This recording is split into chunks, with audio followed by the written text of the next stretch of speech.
is Rowena Dooley asking Skull citizens to report for duty.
Asking Sol citizens to report for duty.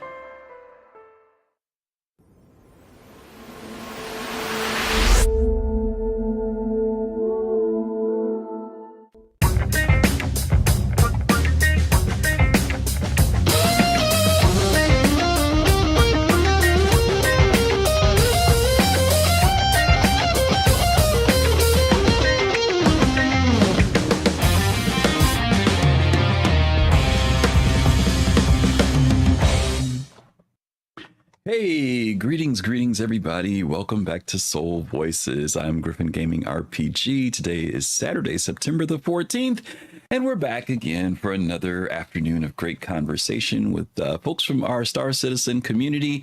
Once again, I'm GriffinGamingRPG. This is our show where we talk about things about in relation to Star Citizen, things that come from Spectrum, CIG's forum, from Reddit, the gaming industry, or just sometimes just topics that have to do with the community. And so I hope you guys had a great week. Hope you're having a good weekend. Got a lot of stuff to talk about today. And today's show title is called Bringing Balance. Bringing Balance. I was going to say like bringing balance to the force, right? Be a little corny, you know. I was going to say that because I was thinking about the loss of James Earl Jones this week, but I said I didn't want to get too Star Wars-y today, maybe tomorrow. So we are going to do a little dedication to James Earl Jones on our main show, our Sunday show, tomorrow evening at 7 p.m. Eastern. So hopefully you guys will be able to join us for that. We're going to have a great conversation tomorrow talking about science. But it is kind of sad, the loss of James Earl Jones. So rest in peace for him. So anyway, glad you guys are here. Some shout outs here. We got Lord of the Drip 07, my friend. Good to see you as always. New Soul Sounds is here. Mamorgoth. I hope I'm saying that correctly. Good to have you here as well. Brindleton Bay, what's going on, Pops in Space? How are you? Jade Star Watcher is here. She's going to be co-hosting with me on tomorrow. Good to see everybody here. Like I said, hope you guys are doing well. Let's get into it today. Let's talk about some stuff. Once again, this is our one-on-one conversation where you guys get to come in and join the conversation, talk with me about these different topics that I'm going to bring up. And so we're going to jump right into topic number one. I think we are. Let's see. Is my thing not working? Oh, it is working. There we go. All right, let's go ahead and get into the very first one here. As you guys know, last weekend we were supposed to be having a test, one of our first big public tests for server meshing in Star Citizen, and it got postponed. There was a lot of us looking forward to it last week, but it didn't happen. But CIG came back this week and said, hey, we're ready to do it. We need folks to jump in. And so, yeah, people jumped in. And for those of you who got a chance to jump into the Tech Preview channel, you probably, if you were in there from the very beginning, you may have had some difficulties getting in. It may have been a little bit wonky for you when you got in. But as the evening went on and as time went by, evidently they were doing work on the back end. Things started to level out a little bit more. Hey, Togi, what's up? Speaking of Togi was one of the first people I know who jumped in, and it was rough when he jumped in. It was rough for a lot of people when they came in. Trams were doing crazy stuff. Frame rates weren't that great. Desync was really funky. But by the time I got in, which a few hours later, they had suffered through the harder parts of it, I think. I was lucky. I got in, didn't have any problem. I want to say I was running about 33 frames on the server. Server frame rates were running about 33, and I was running about 70, 70 to 80 in the game. And I was fortunate. I went to my hangar. Everything worked well. I boarded a ship, took it out, flew up to Bajini, and didn't have any problems till about, and that maybe took me about 30 minutes because I kind of wandered around to see how things were. And then I want to say, like the last 5 minutes when I was about ready to log out, I went down to the Galleria and came off the elevator, and then I started seeing the frames drop. And the frames went down to like 15, 10, 12. So I started seeing impact there. But the reason why I have this graphic up here is because for those of you who did not do this, CIG basically started out with a low population and started to increase it over time. It would get as high as opened up to 1,000. Then it would drop back down. I think the server I was in was running at 350. Some people were at 500. It was all over the place with them testing, scaling it different ways for folks to get in. So if you had a chance to go into the test while we were doing that on the Tech Preview channel, if you want to come in and give some thoughts about it, I think you guys may remember last year as we were approaching CitizenCon and we were talking about Pyro. I had shared my thoughts about when we go into Pyro, what I felt would be needed. And one of the things that I talked about was population increase, player increase, even in light of the idea of AI, to me, giving us Pyro and not being able to substantially increase the players that can go in and monkey around in that real estate, it would be a waste. Pyro is a much bigger system, almost 3 times as big as Stanton. And that's a lot of real estate. And as you guys know, with 180 to 100 people being even in Stanton, quite often, you know, we don't see people a lot. You may see them at the LEOs or, you know, at your home base, but, you know, you don't run into people a lot. And so I had said that I hope that when we go to Pyro, that we would be at a minimum of 500 players. We know Eva Cotti's been doing testing at numbers even higher than that. But I'm curious to see, what do you think would be a good number to launch into Pyro? Even though they limited it, they were shooting for 1,500, I think, or 1,200 this time. What do you think would be a reasonable number, a number you would like to see? You know, because we know it can't be 100 folk. So let's bring in some folks here. I've got Togi. Togi is the first one jumping in today. Beat Pops in space. Hey, buddy, Togi, how are you? What up? Good. You were one of the first people that I knew that jumped in. Yeah, I was there from the beginning. Yeah. It was rough. Mm-hmm. Like capital R. Mm-hmm. I actually couldn't. After the 1,000-player test, I gave up. Because they did the 500 and the 1,000, and I mean, I literally couldn't even get to the spaceport. What were some of the numbers you saw? You said you saw 500 and 1,000. Was there any other server that you saw what a max number was? No. Just those two in particular? The first one that they spun up was 500. Okay. And then once they took that one down, it was 1,000. Okay. And I mean, just the trams especially were some kind of eldritch nightmare. Like, I mean, it was transforming from a train into a airplane into a submarine, kind of at random. Okay. Yeah, and I have. Go ahead. I eventually ended up having to jump out of the train while the doors were open over the lake. And I was like, okay, cool. You know what? I can run to the commons. And I made it about halfway to the commons, and the test ended. And I was like, I'm done.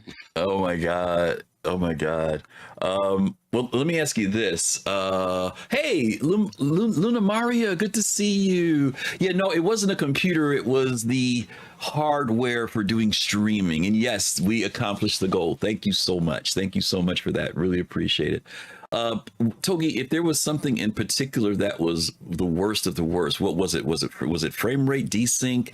Was it? No, see, this is the thing. Like, well, desync was really bad. Okay. right? Like for me, I saw a lot of other players. None of them were moving.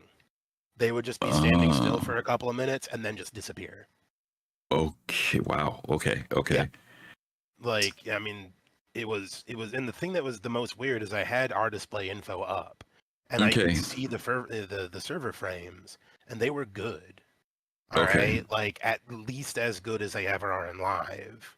So like Mm. 15, but a lot of the times they were closer to 30 frames, and I Mm-hmm. was still getting massive amounts of desync. That's interesting.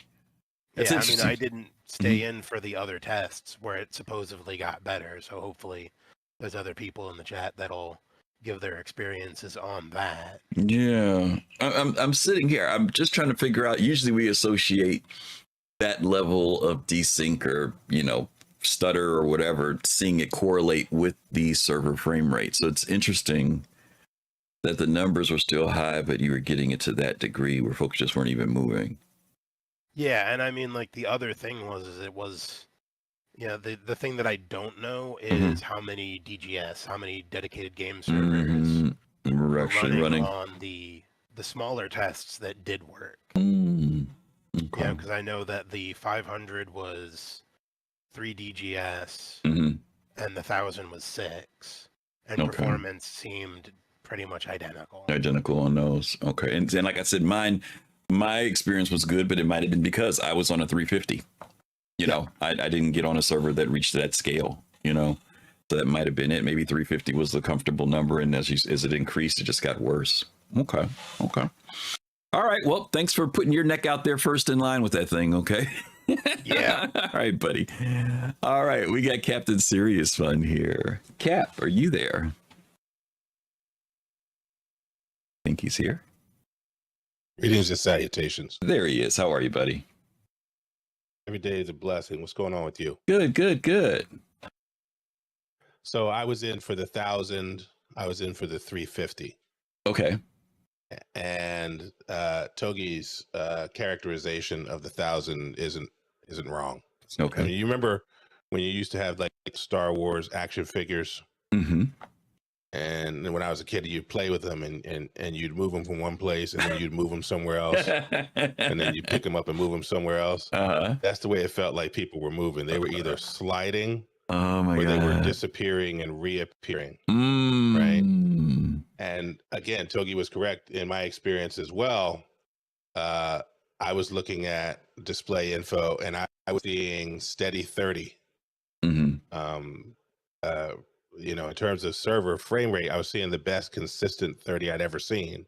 Okay. But there was just too many people for whatever back-end systems that they had in place. The cool part about it with 1,000 people, though, even with the jankiness, and it was a mess, right? I don't know what they were testing in terms of what they wanted our experience to be. But I know what they were testing in terms of the system. I can't speak to, only they can speak to whether the system was giving them insights or working or not. Our experience was janky, but what was still cool was seeing that many people. Yeah. It was just still cool. Right. Now, when it went to 350 and 4 DGSs, I think it was 4 DGSs at 350. For me, that was very, very good.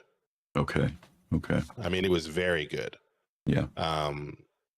Everything seemed to be working. There's a lot of people on the server relative to normal, right? Relative to your normal 100. Right?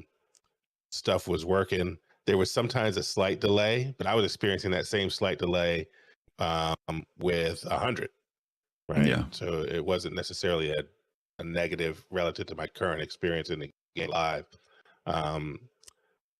It was nice. That was smooth. And in that one, I saw server FPSs 47, 54. But then it came back down to that steady 30 that they look like they're trying to achieve. Yeah. So it seemed like as they went, things improved. But we still don't have that yet. But hopefully they got great insight for that. So yeah.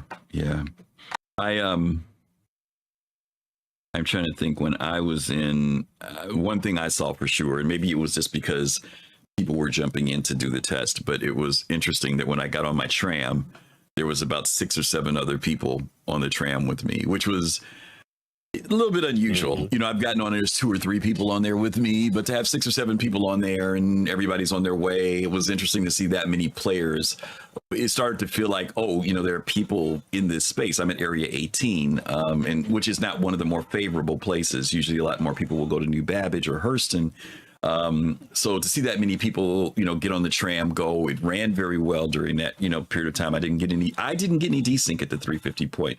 But to that point, I think one of you guys mentioned one of the things about going to a place like New Babbage where everybody goes, it also is the place that puts more stress on the game. And so there may be, you know, for me, I say I had a great experience. Maybe it is because I'm at a place where there are less players that go there versus a place like a New Babbage. Well, I was in New Babbage for the 350 and it was a pretty good experience. It was. Okay. Right. Okay. Yeah. And to your point, the tram experience, that was the first time I had ever really experienced it. The basic trams like that. I had experienced the shuttles out to Siege of Orison like that. But that was the first time I had experienced the basic trams relatively full, you know, and you saw people just making a decision to sit down, and then you saw a bunch of people sitting down. You saw people running back and forth. Right. How people do, but it was kind of packed, and that was cool. So that was very cool. I neglected to ask Togi this, and Togi, if you just want to punch it into chat, you can, instead of just having to jump back in for just to answer this question. But I did say at the beginning, I'd like to know, what do you think would be the type of population you would like to see when we go into Pyro? We're at 100 now. What would be a number for you think that would be great based upon, you know, testing and where CIGs? Obviously, to say 1 million would be great, but you know, what would be a realistic number for you? If they can get to 1,000, if the testing they just did was instructive that allows them to get to 1,000, that'd be great. Yeah. If they can't get to 1,000 and they get to 350 or 500, that will make a material difference in how we've experienced the game. You know, people are like, well, if it's not at 1,000, I think that's the wrong narrative. If you go from 100 to 500, you're going to feel that. Especially in the way that we move around stations, what we see, who we see, trends, clusters of players towards certain events. The ability at 500 to start to see capital ships really filled out people. All of that could be very, very interesting per server. Just at 500, 1,000 would make that certain, in my view. But you know, 350, 500 is still going to be a material difference. So Okay. All right. Sounds good. Thank you, brother. Appreciate you. All right. All righty. Let's bring in Pops in space. Hey, Pops. Hey, Griff. How you doing today? I'm pretty good. All right. Now, I didn't get in on the testing, but I do have a question. I'm curious if I may ask, if that's okay. Sure. Did this test also include or any part of server meshing? I'm curious. No, that's what it was. That's actually what the test was. Okay. Yes, that's what the testing. This is the preliminary aspects of static server meshing that they were doing. And the idea was to, you know, because it wasn't just increasing the population on the single server. That was, this is the whole thing now. And obviously this was just in the Stanton system, right? So being able to have more increased population within this system. And then of course, if Pyro opens up, that means being able to have that number also there as well. So to Captain's point, it would be great to see them get to 1,000, you know. But I don't know, you know, when if I'm remembering correctly, when Evocati tested, I remember the first time, I think they were shooting for 800. I want to say they got to like 700. And when it went above that, they started having problems. And so like this time, again, Evocati is a much smaller number. Now you've got literally a lot of people loading into the game for this test we did last week. 350 seemed to be reasonable for people. 500, we start seeing it get tough. 1,000, we start seeing it get tough, you know. So it's not unusual, I guess you would say. Anzia Racing. Oh my God, Anzia Racing. Thank you so much for the raid of 149. Thank you. Hope you guys had a great stream.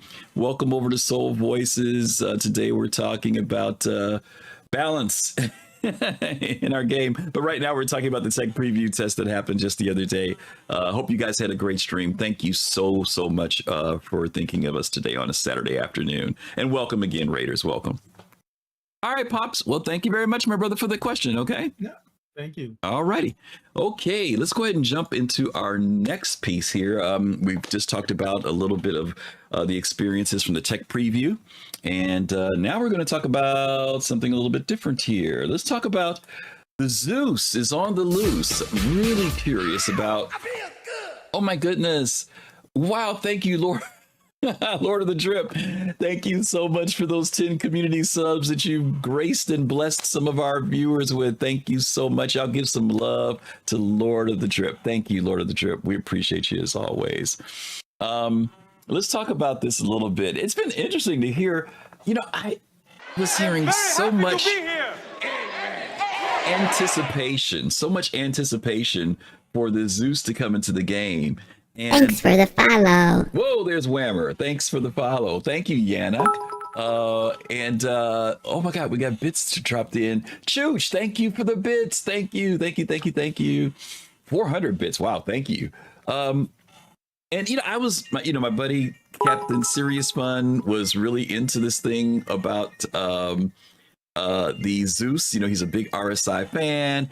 And then when the Zeus came out, I started seeing all these not weird, but interesting posts, which I'll talk about. Let's watch this piece for those of you who didn't see ISC. We're going to watch that thing on the Zeus, the section on the Zeus, and then we're going to come and talk about, because I really want to know there's some controversy about the Zeus, and I'm really curious to see what you guys have to say about it. So let's take a look at this video real quick.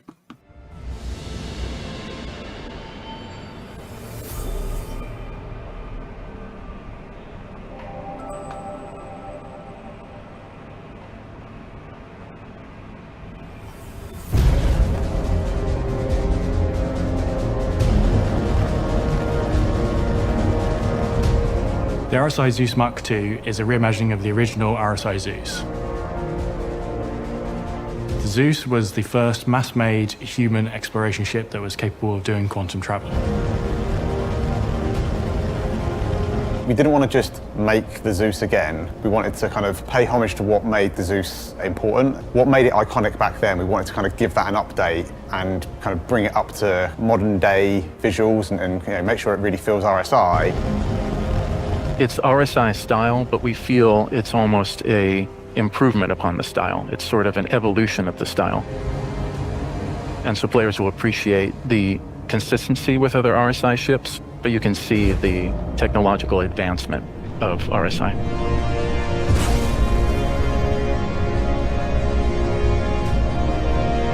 You may remember the Zeus from our episode in Jump Points a few weeks ago on Inside Star Citizen. It was very good. It was very good, Jared tells me. The Zeuses are a great stepping stone ship. So you've got your starter ship originally, you've dipped your toes in a few gameplay loops, and you just want to be able to do a bit more. The Zeuses allow you to do that with some friends. So yeah, it supports up to 3 crew members, but you can fly it yourself if you want. And if you've got a buddy, they can man the turrets. The Zeuses, for me, are probably some of the best looking ships we've ever produced for Star Citizen. I think they really set a new visual standard in both their shape and style. So when we release the Zeus, it comes with both the ES and the CL, both together in the same patch. The ES is the exploration-focused variant of the Zeus, so it has a modest-sized cargo bay, larger hydrogen and quantum fuel tanks, a larger radar, and a more spacious living area. The CL, the cargo version, maximizes its cargo capacity. It does that by shunting the sort of central bulkhead towards the front of the ship, so that increases the cargo capacity from 32 to 128 SCU at the expense of just really cramming in the living quarters to be much more compact.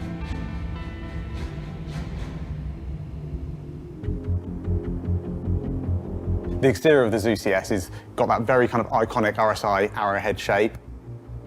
We tried to stick to what was like the homage that the concept made of the first Zeus.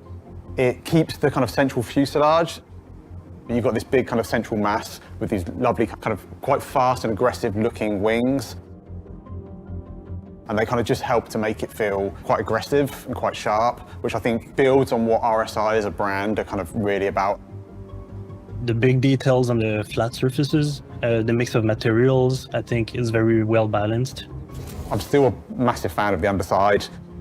Undersides of our ships sometimes get a little bit underlooked or overlooked. But I think the underside, the belly, originally the plan was for it to be kind of completely smooth and completely all one surface, but as we started to work it up, the artists that were working on it kind of like, oh yeah, can we add a little bit of recesses, can we add a little bit of relief into this shape just to kind of help build on the believability, and I think it was a real success.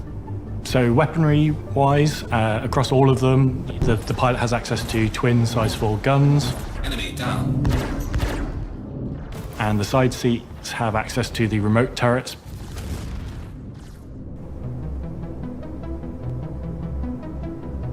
When we look at the difference between the ES and the cargo, with the cargo we wanted to add a little bit more structure and believability into the exterior of the ship.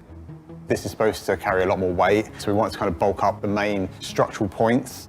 So we've got some large additional bracing down the center.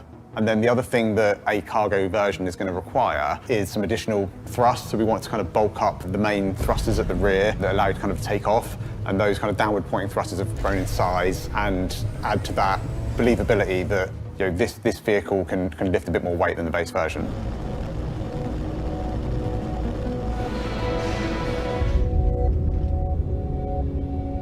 So if we start at the front of the ship, it's quite a tight space. One of the things that we kind of really realized early on with the vehicle is that we crammed a lot of stuff into the space that we had to play with. So the cockpit is quite tight. You've got a nice kind of 3-person cockpit up the front. And the seating arrangement echoes that kind of arrow shape that we see on the exterior of the ship. And that just helps to make the pilot have the important up front seat, but also just ties everything together a little bit, which is lovely. As we go back through the ship, we go into the airlock and the engineering area. This area changed quite a bit during the vehicle's development. We actually opened this space up a little bit. We took out one of the bulkheads. One of the things we realized as we kind of got into production was that there was maybe a few too many doors. This really was the ideal place to kind of remove one of those and open that area up a little bit. So we've got this engineering section that has the kind of main docking collar and also has the ladder exit. So we've got our kind of 2 front exits on the vehicle.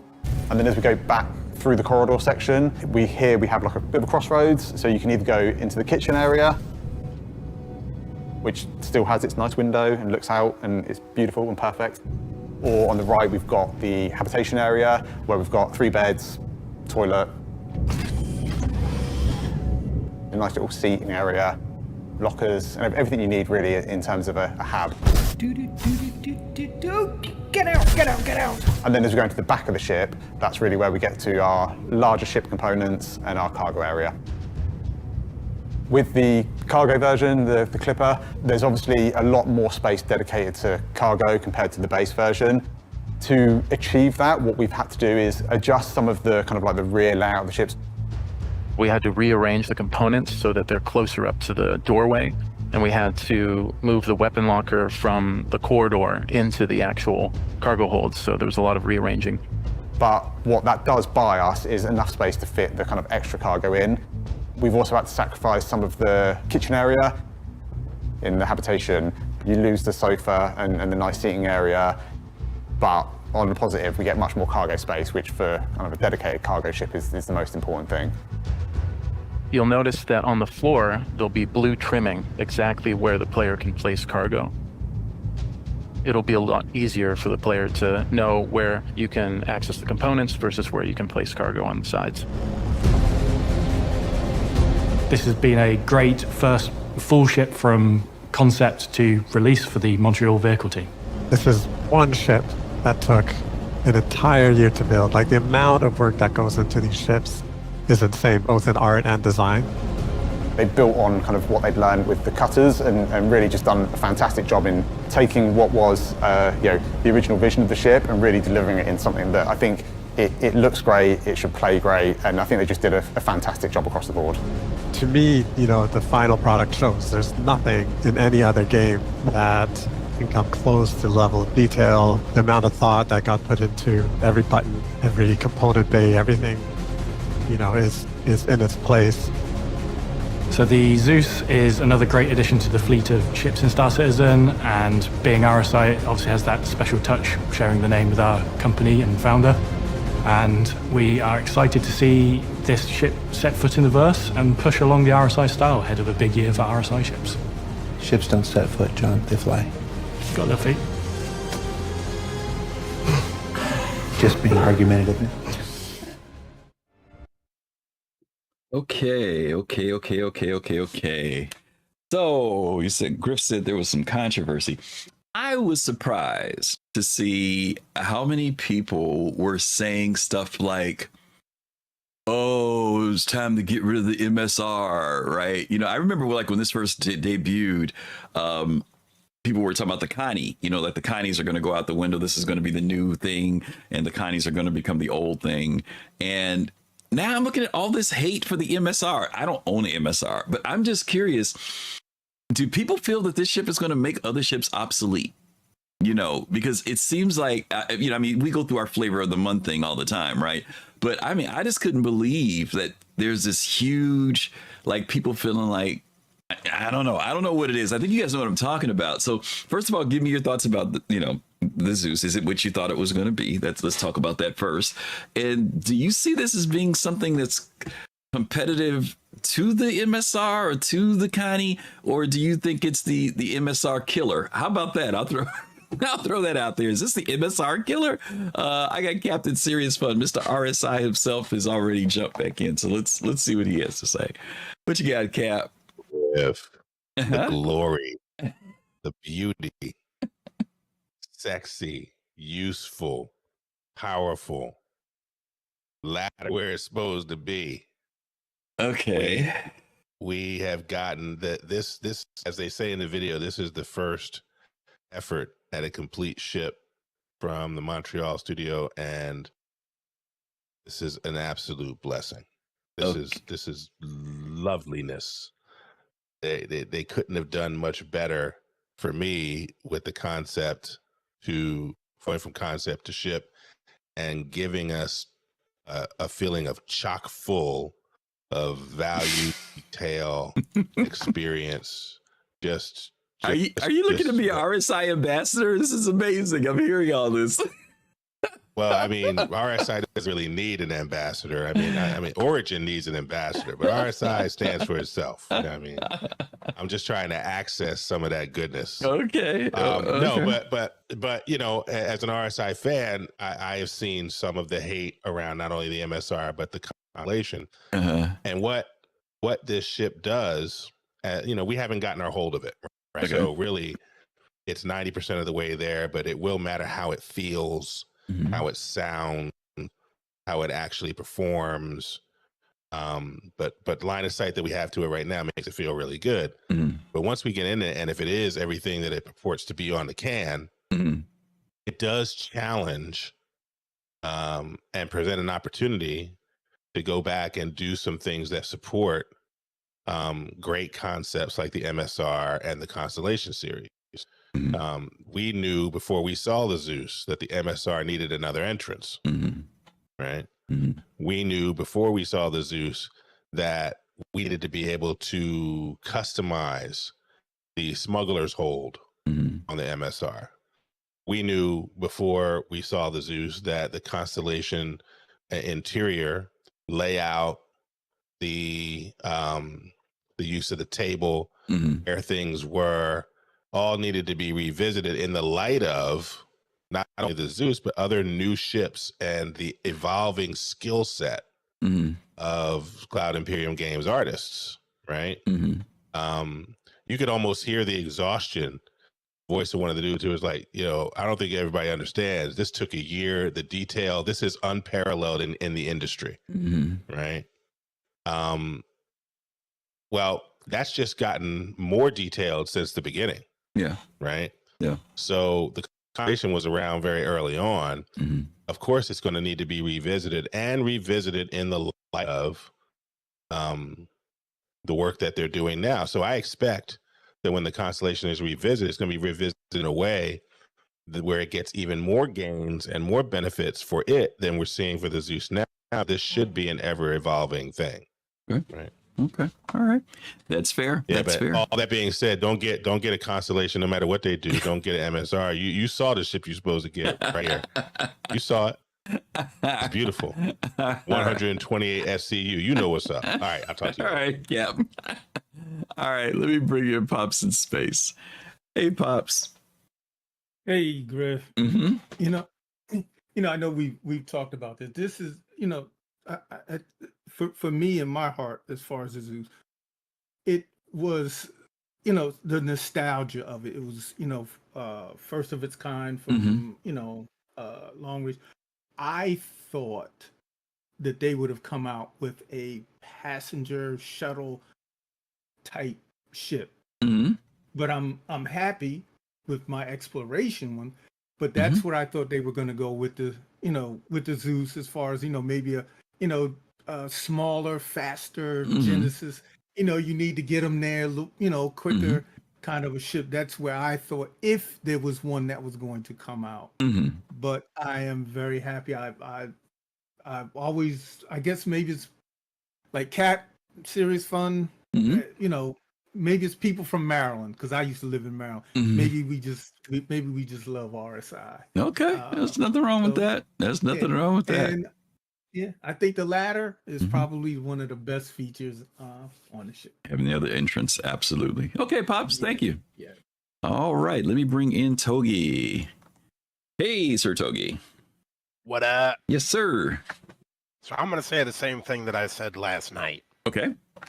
All right. I've got a 1-year-old nephew that I think all of y'all would get along with because you're easily entertained by triangles. You're not impressed. No, it's a triangle with flappy bits.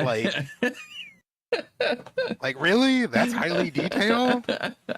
It's basically just a low poly freelancer. Like oh, he's really gonna get the RSI folks worked up. Okay, yeah, I'm coming for you, Cap. So let me ask you a question, Togi, because I'm sure you did kind of see some of the people feeling like the MSR and stuff is being made obsolete. Do you think that there's any validity to that, or do you think it's one of those things where it's just a matter of what people want? It's the character killer nonsense all over again. Okay. Like the MSR still does a lot of stuff that this thing doesn't.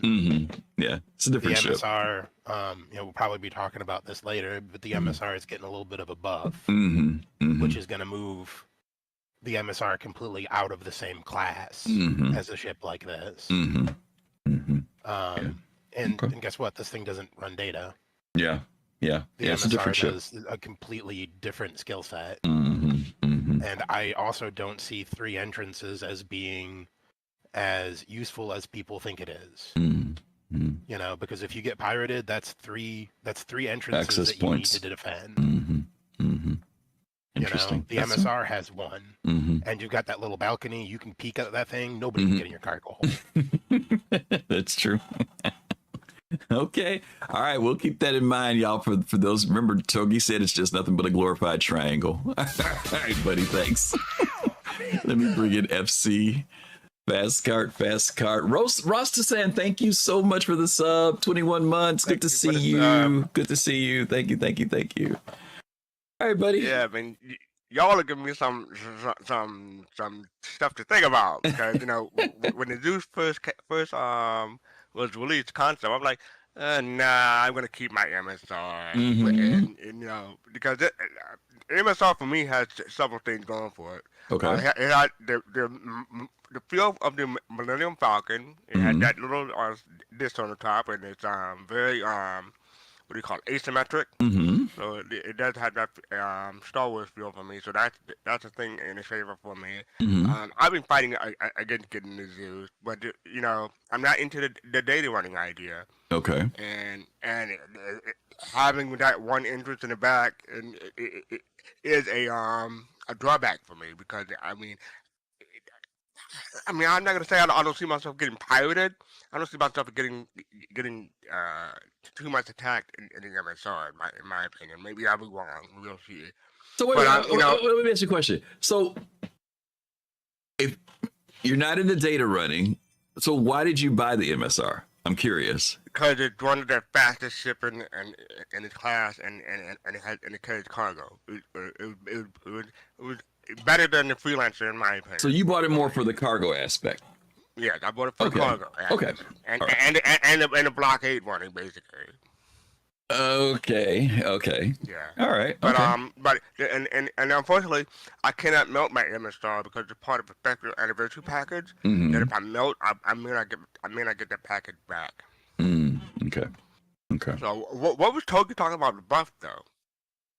Oh, we'll talk about that in a little bit. There's Oh, you're talking about that, adjustments coming to several of the ships in the game. Oh, okay. I thought you were talking about for the MSR. Yeah. So yeah, I mean, plus I'm thinking about getting a Raylan more than the Zeus. So I don't need that many cargo ships, but I have to take another look at it. Okay. All right. It's something to consider. All right, buddy. Thank you much. All right. Let's bring in Admiral Kusanagi. Admiral. Is he there? Yes, sir. Can you hear me? Yes, sir. How are you? I'm doing well, thank you. Good. Driving up to New Hampshire right now. Okay. I heard Captain Mysterious. I heard Serious Fun anyways. Wasn't able to hear Togi and Fast Card, so on. But I will say that the ships look great, right? I don't think I need it's not a ship I need a date. It's not that good looking of a ship where I feel like I need to like take it out on a date or something like that, where some people are like, this is the best ship in the world. I don't think it's going to be all, killing the MSR. I mean, the MSR, the Star Runner version of the Mercury series is a data runner. And we don't have a data runner of this new ship. If you want to go off of that, that's fine. I mean, yes, you can do some cargo in the MSR. It's designed to do that, but it's like so much like the interior meat of that ship is for data running, at least that variant. Yeah. So I don't think it's going to be the MSR killer in that regard. Do you think that's the reason why? Do you think that's why people were saying it, because they were kind of making more of a comparison as far as the cargo side of it? Because it seemed like that's what maybe people were leaning toward. Maybe you think that's why they're saying that, because of the cargo capacity, maybe. I mean, they could be going. I mean, that's what I'm guessing they're going off as the cargo capacity of the cargo variants of the new ship. Yeah. But I mean, again, you're like missing out on like a huge portion of what it's going to do. They could come out with a straight up cargo variant of the MSR that doesn't have all that crap in the middle, and it's even bigger or better than than what we have right now with the MSR. True. But I just think it's a great ship. I mean, there's a lot of amenities in those ships. They're very well thought out. They've got years of extra years on top of every other design they've done to make these ships. And yes, there are questions like if you've got ships like the Connie, which are being slightly modified to update them, but not like you're just getting like kind of a passover. Changing the main the chairs in the front and so forth. Like if you look at the Phoenix, that thing needs a complete redo. So this is just not enough bathrooms in this stupid thing. So but I think this ship is great. And it's funny because I didn't get this ship because I'm like, oh, I have exploration ships, and I've got cargo ships, I've got the C1 and so forth. But this is a nice looking ship. I'm like, don't get me wrong, it's got weapon systems that come out of the hull that like fit in there really nice. It's got like it's got multiple ways to get in and out, which people have been clamoring for. Like literally, people like, hey, can I get like another entrance in my ship? And here they are with this ship with like multiple entrances to get in this thing. And it's a lot. It's a lot more. I think it's pretty defendable. When someone has to come up a ladder into your ship, you're gonna get your head blown off. So, that's true. So yeah, but I'm not gonna like take out jump on this ship and take out a bottle of lube at my house because it's an amazing ship. It's just not gonna happen. Okay. But that's just the way I look at it. Okay. Cool. All right. Well, be safe driving out there, Admiral. Thanks a lot. Hey, sir. All right. And last but not least, we'll bring in Jade. Hey, Jade. Hey. How are you? Hi, I'm good. So I want to start out first by addressing Togi's thing about getting excited by simple shapes, but I have one phrase for him. Form follows function. All right. The reason people get excited, or one of the reasons I think people get excited about this, is because this is a shape which is actually aerodynamic, right? We're in a game with ships that if you had them in real life, you know, take away all the hand waving them, they would not fly. The Zeus would fly, right? It's what's called a lifting body. Go ahead and look that up, Togi. Lifting body. And the other word I would use is heritage. The reason people get excited is because they kind of know this ship, right? Everybody's seen the space shuttle. Okay. The Zeus is a direct descendant of the space shuttle, right? It's like the original Zeus was like a 22nd century version of space shuttle. And the space shuttle itself, you know, its heritage goes all the way back to like a U.S. Air Force thing. I'm gonna just start dropping links in chat. The X-20 dinosaur. NASA had the HL-20 landing system concept. There's a cargo ship for the ISS that's gonna probably launch next year called the Dream Chaser. Guess what it looks like, Togi? It looks kind of like the Zeus. And I want to drop that one in too. And then if you look at the original Zeus concept, which the Zeus Mark II is based on, you can see there's a direct descendant line. There's a family line. Even and on the Mark II, if you look at the underside, I love what they did with it. You look at it and it looks like tiles, like you know, like on old space shuttle. They did the detail in it. And so it gives Star Citizen something. Like, you know, the scene in the opening of Star Trek Enterprise where you see all the things that came before the Enterprise, right? That's cool. I mean, people like to talk about rule of cool. To me, that's what's cool. To your point, I think that one of the things that both you and Cap mentioned, and, you know, Togi's just pulling chains as always. But I think that what we are seeing, not about this ship in particular, what we are seeing is that CIG's designing of ships is coming together in a much more thoughtful, pragmatic, practical, and realistic way too. I know that there's always going to be the fanciful designs of things, and like you said, there's always going to be that element of rule of cool. But there's a design. One of the problems I had, sometimes it felt like they were just kind of throwing everything into a ship because they felt like those things needed to be in there.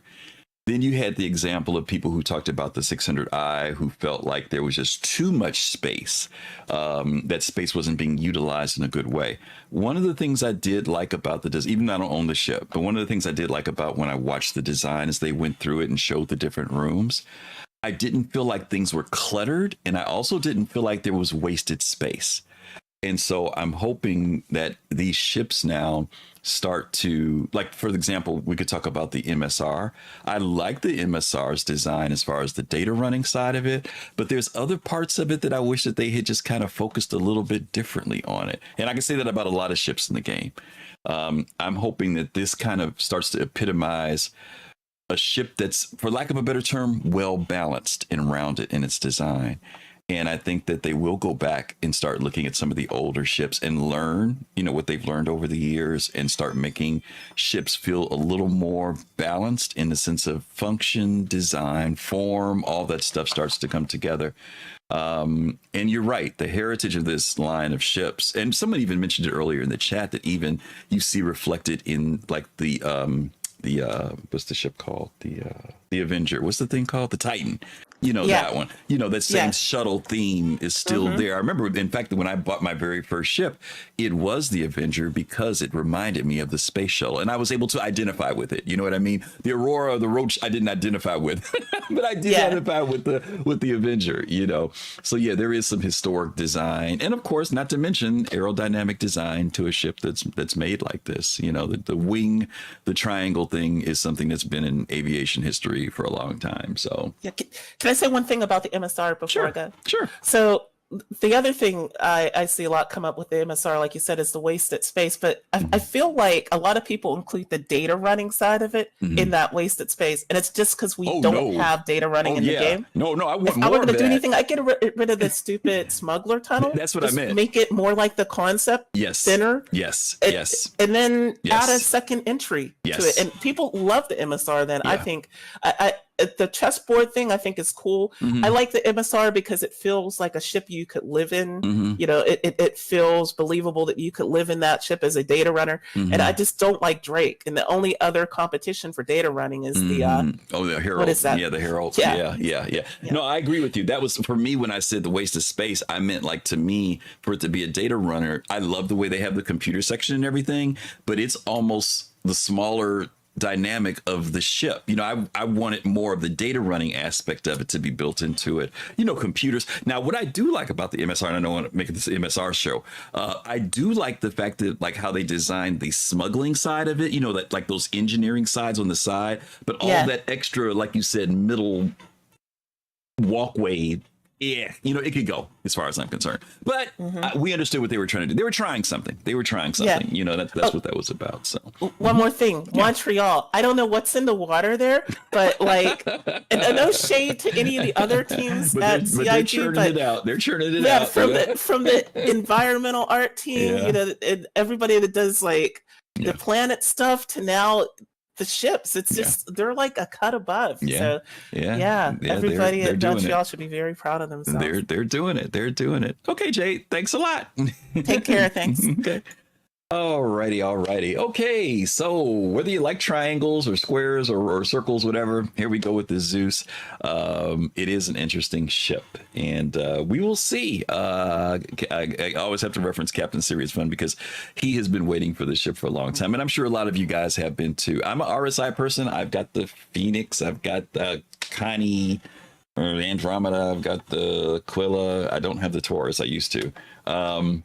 And I'm still holding on to them because of what Cap said earlier, that I know there's going to be reworks coming, and I'm expecting those Phoenixes to rise from the flames later on. So I'm going to hold out.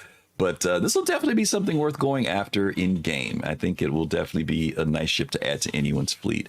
I'm waiting on the MR. ES is nice. The CL is nice, but personally, I've been looking for that bounty kind of thing, and I was gonna do a blue, and then I saw that. I'm like, oh, I'm gonna wait on the MR, so that's what I'm gonna wait on. Anyway, speaking of waiting, we're gonna move on. Let's do our quick 1 minute break, and then we're gonna come back and hit a couple more topics that I think you guys will enjoy. Today's topic again was bringing balance. Thank you guys for hanging out with us.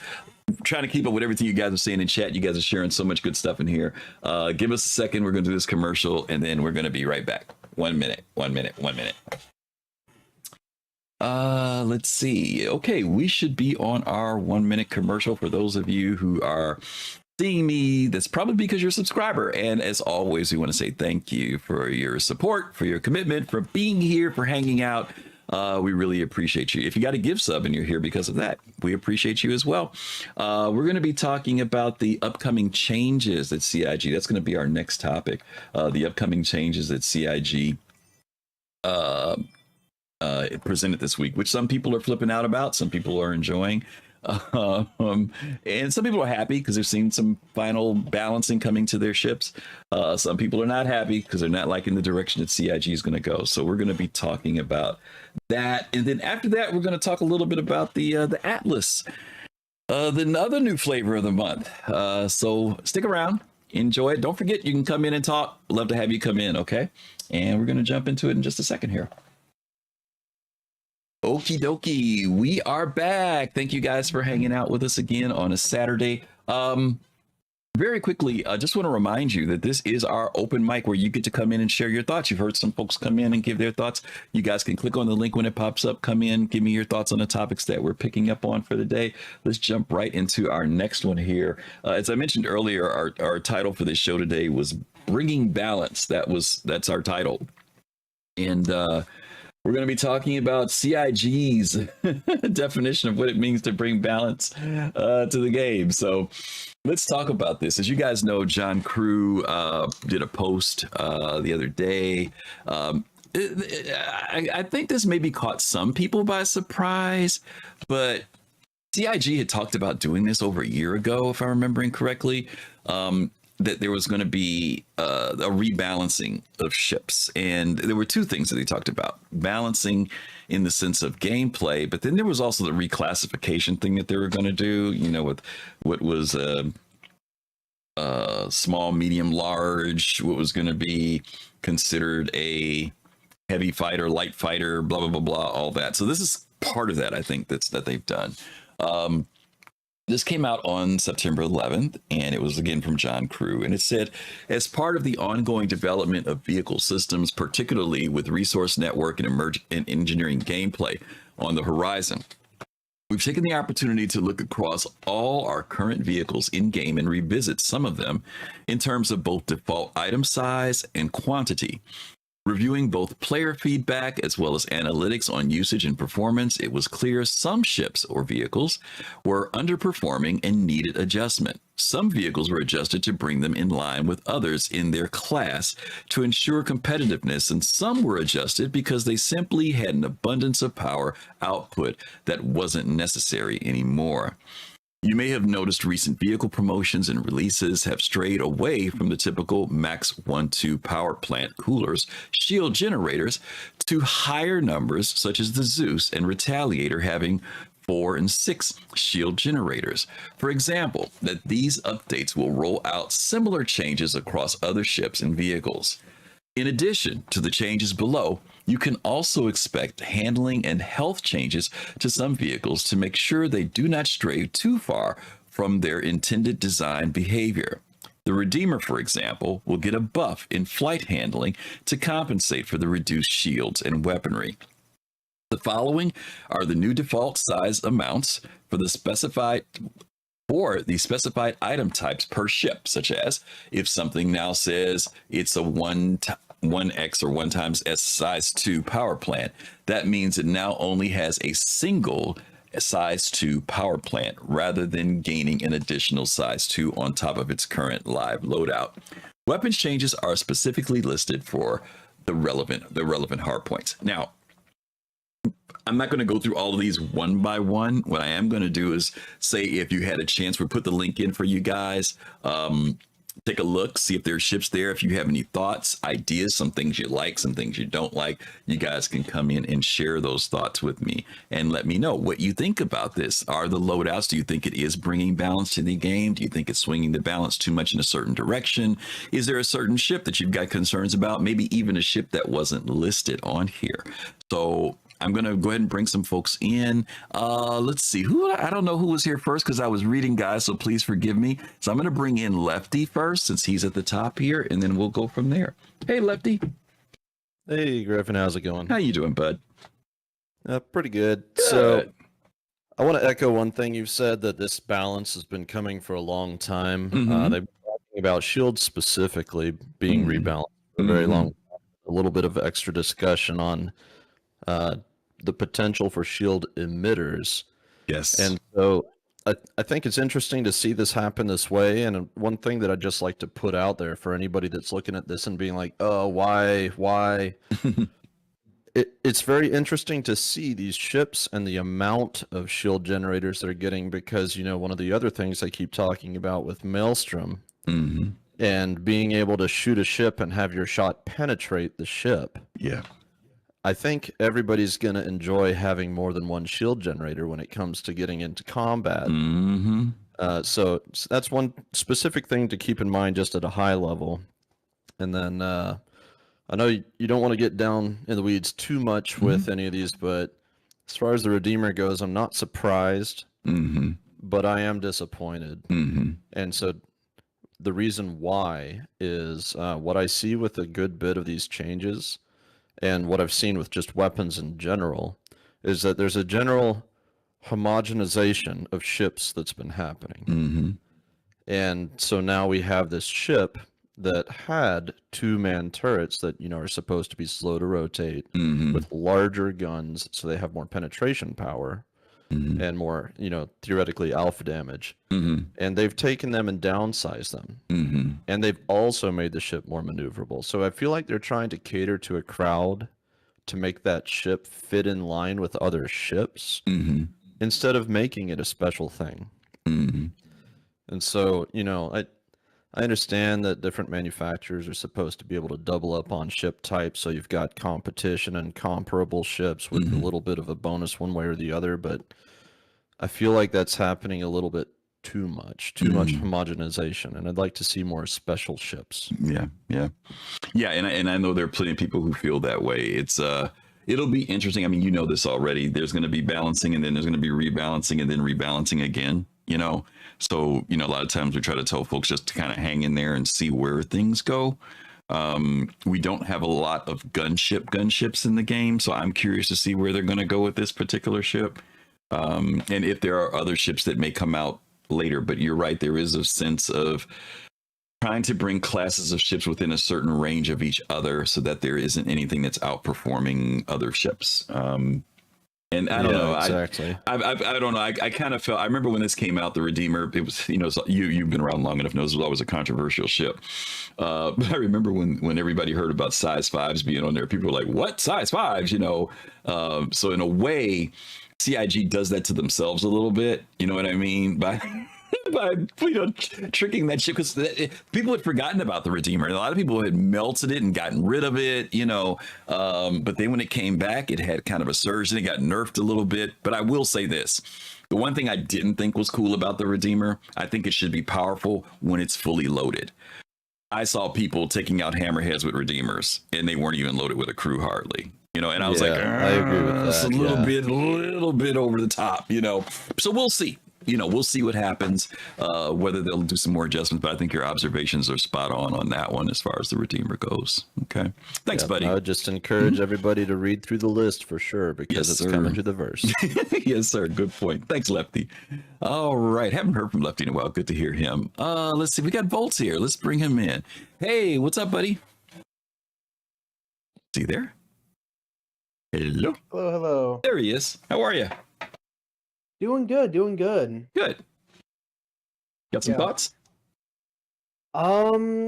Yeah, so I mean, so far, I mean, going through this list of balance changes and looking at the Zeus, they are, it seems like they're trying to make size 4 the more like average heavy hitter of the weapons.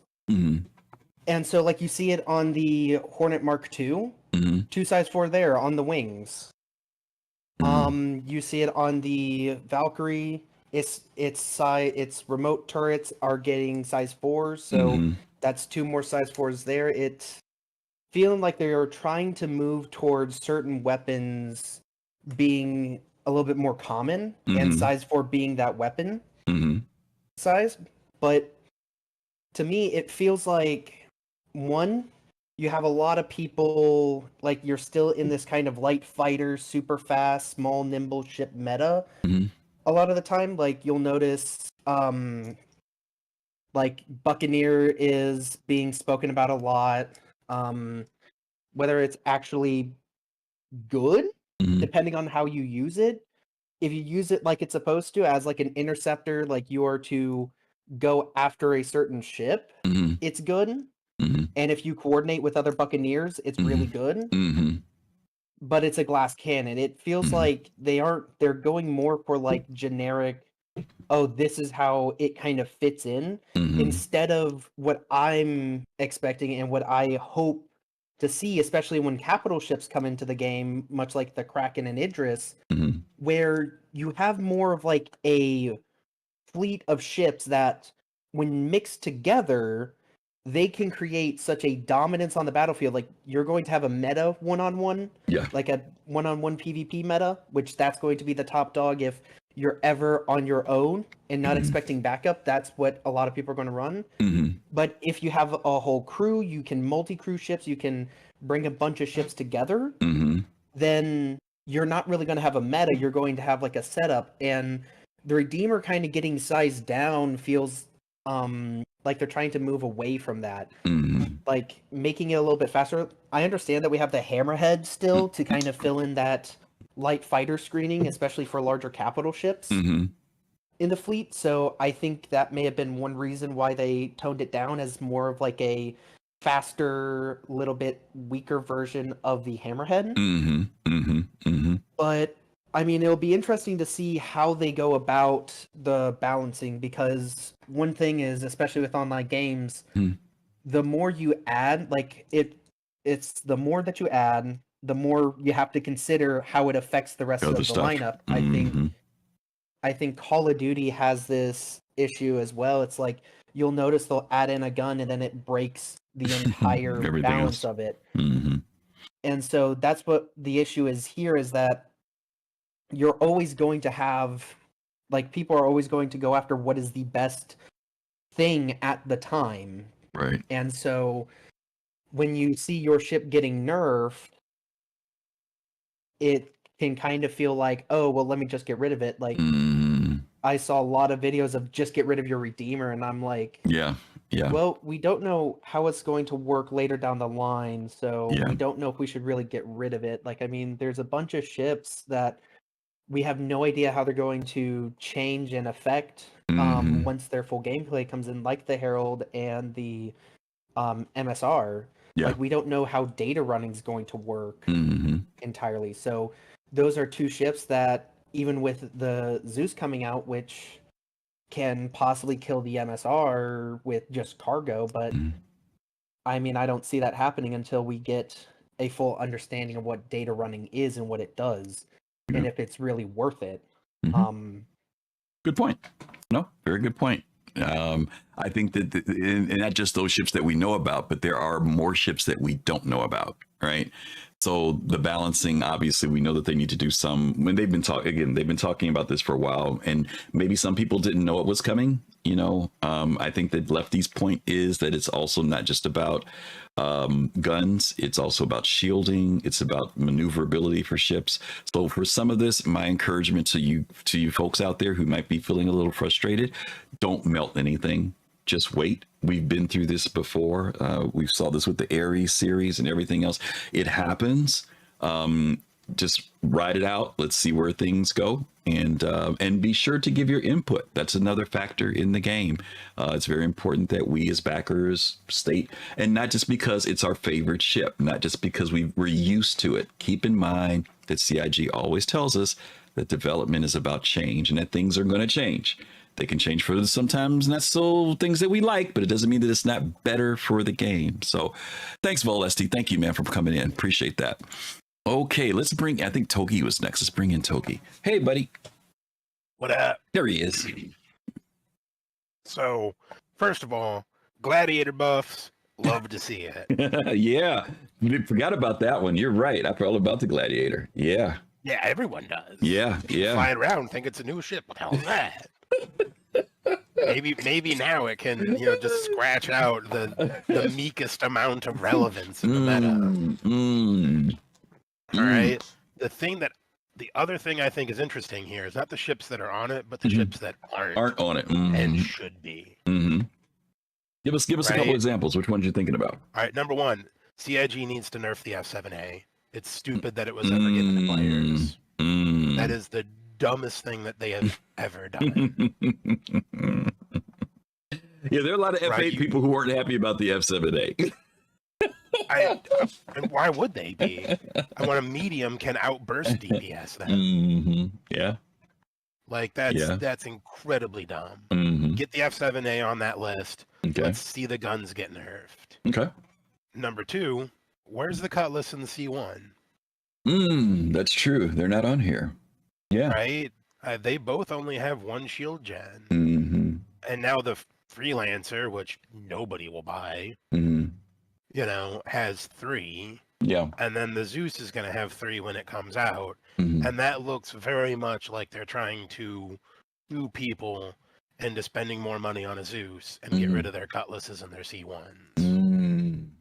So I would like to see them, commit to some sort of upgrade. I mean, you want to preserve maneuverability and give it 2 shields? I'd love to see it. But at 1 shield, I don't see how that's going to maintain any kind of relevance. Yeah. Interesting. No, those are good points. Particularly, I didn't even think about the F7. I didn't even notice that. But you're right. Again, it's a bit on the OP side as well. The F8 is supposed to be. It's the undisputed meta right now. I mean, with that burst DPS, you just put your nose on target, you pull trigger, and stuff dies. Yeah. Good point. All right, Togi. Thank you, brother. All right, let me bring in Lord of the Drip. I think Lord of the Drip was next after Togi. Let's see if he's there. His mic is muted. Lord of the Drip, you there? Let's see. If not, we'll put him back. There he is. I'm here. How are you, man? Well, my daughter just placed some Chick-fil-A in front of me, so the slow simmering rage that has been stoking in the pit of my soul over the ship nerfing has been reduced somewhat. Okay. But okay. I would like to say this. As someone who is not, the best fighter pilot, but who enjoys that aspect of the game. And also, I most of the time I play with groups of people. It feels like the people who are making these decisions, either they're not playing the game enough, or they just don't care about what subscribers are buying into. Because when I purchased the Ares, Ion, and Inferno, it was with that dream of, taking out these big ships and just unleashing, unmitigated amounts of damage and destruction on large ships. And then they come out and they're like, oh, the F8C. Oh, you see it in the Hold the Line video and everything, people talking about how great it's going to be and everything. And it comes out and it's great. And then what do? They ruin it because some people who didn't have the F8C complained about it. And so then I have the Redeemer, which I warmed up to. The Redeemer was not like the ship that I just started out with. I've honestly been playing with the Redeemer probably for like the last 3 or 4 months with groups, just with the missions that we've been playing. And it has been a joy to crew with, 3 or 4 people and to go out and enjoy that gameplay. And when I look at the nerfs that are done, I'm like, okay, when I purchased this weapon, it had size 5X, it had size 3 shields, etc. And you have stolen the soul of the ship now. So, every ship has its own quirks. The Redeemer was not a joy to fly, right? It was slow to pivot and things like that. But you got around it. You got used to it, and everybody, becomes attached to things like that. Right. But now it's like, well, okay, why did we do what we just did? So what's next? We're gonna take the size 5s off the Connie because why should the Connie have size 5s now? The Redeemer doesn't.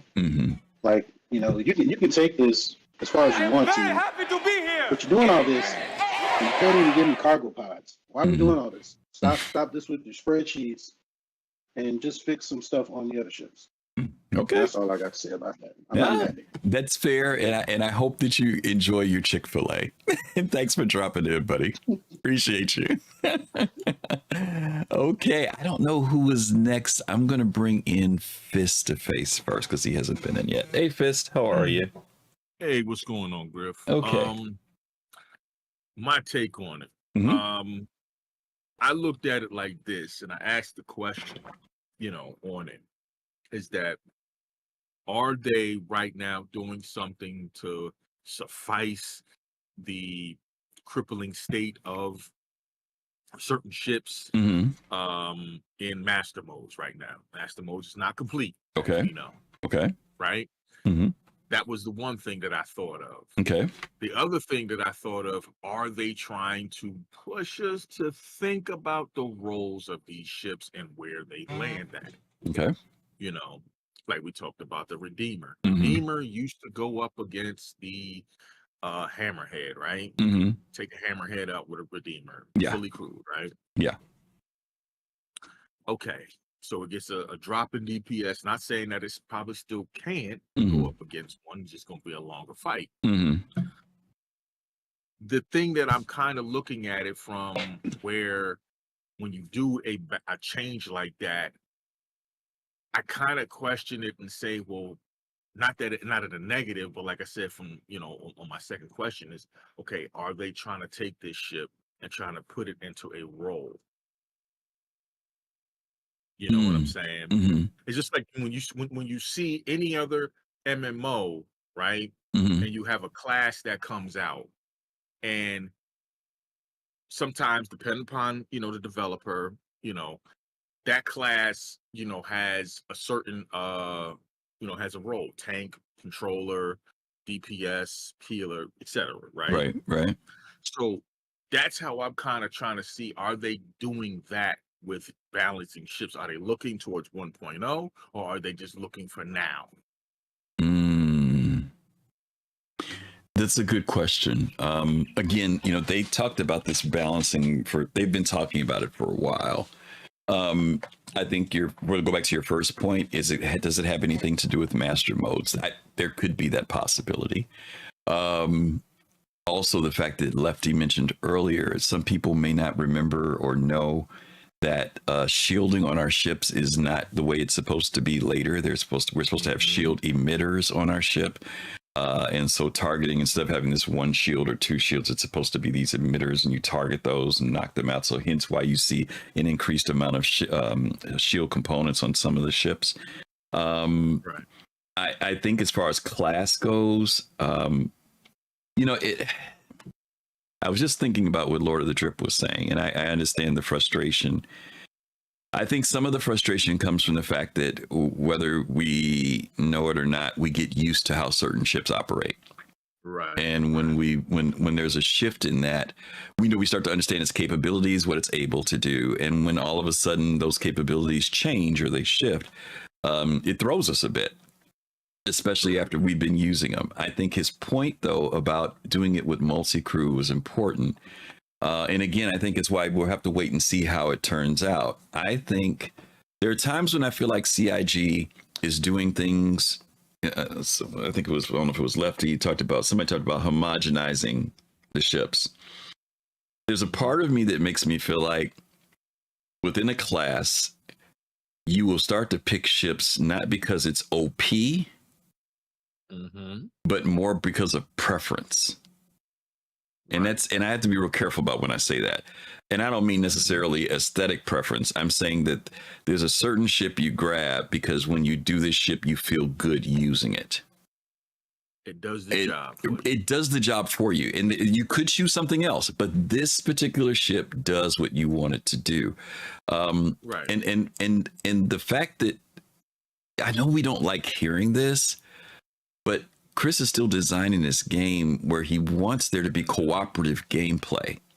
And cooperative gameplay could mean not necessarily that you have, I think Volt said this earlier, it doesn't mean you have to have 5 people in one ship, but it means maybe you have 5 ships with one person, right? Accomplishing a goal takes other folks to help you get there. I'm talking about bigger goals, not moderate goals. I think you can have modest goals and medium goals where maybe as a single player you could do it. But when you want to go after, to Lord of the Drip's point, when you want to go after that capital ship, it's not one Ares. You know what I mean? It's 8 Ares. It's 12 Ares. You know what I mean? That to accomplish certain goals, there'll be a cooperative effort. And sometimes if you've got 5 people on board your Connie, you're running more efficiently, right? It's hard to say. I wish we did know exactly where all of this is going. I think it is going somewhere. But I understand some people's frustrations. I want to say this, though, as a warning to all of us, because I'm subject to this and I've had it happen. The marketing is powerful. And you'll see some element of marketing where they'll show a ship do something. And then you're like, well, I haven't seen this ship doing this. Or the marketing says it does something that's way over the top. And then later on, it gets pulled back some, right? For some people, they'll feel that's deceptive practices. For some people, shout out to the freelancers. Yeah, well, yeah, right. But it may not be deceptive practice. It may be the fact that when it comes to balancing the game, with the artist draw, concept artists and what the the video editors and the animators do is not going to be 100% what the game design and spec is when this game reaches a beta and final state, right? You may have to pull back something. Now, I will say this to Togi's point, and I don't want to go too long because we got other people waiting. Togi talked about the F8 versus the F7. Now, in most people's minds, based upon what we've heard about the F8 for years and years and years, nothing wrong with introducing a F7A, right? But it needs to be somewhere between a Hornet, Super Hornet, and an F8.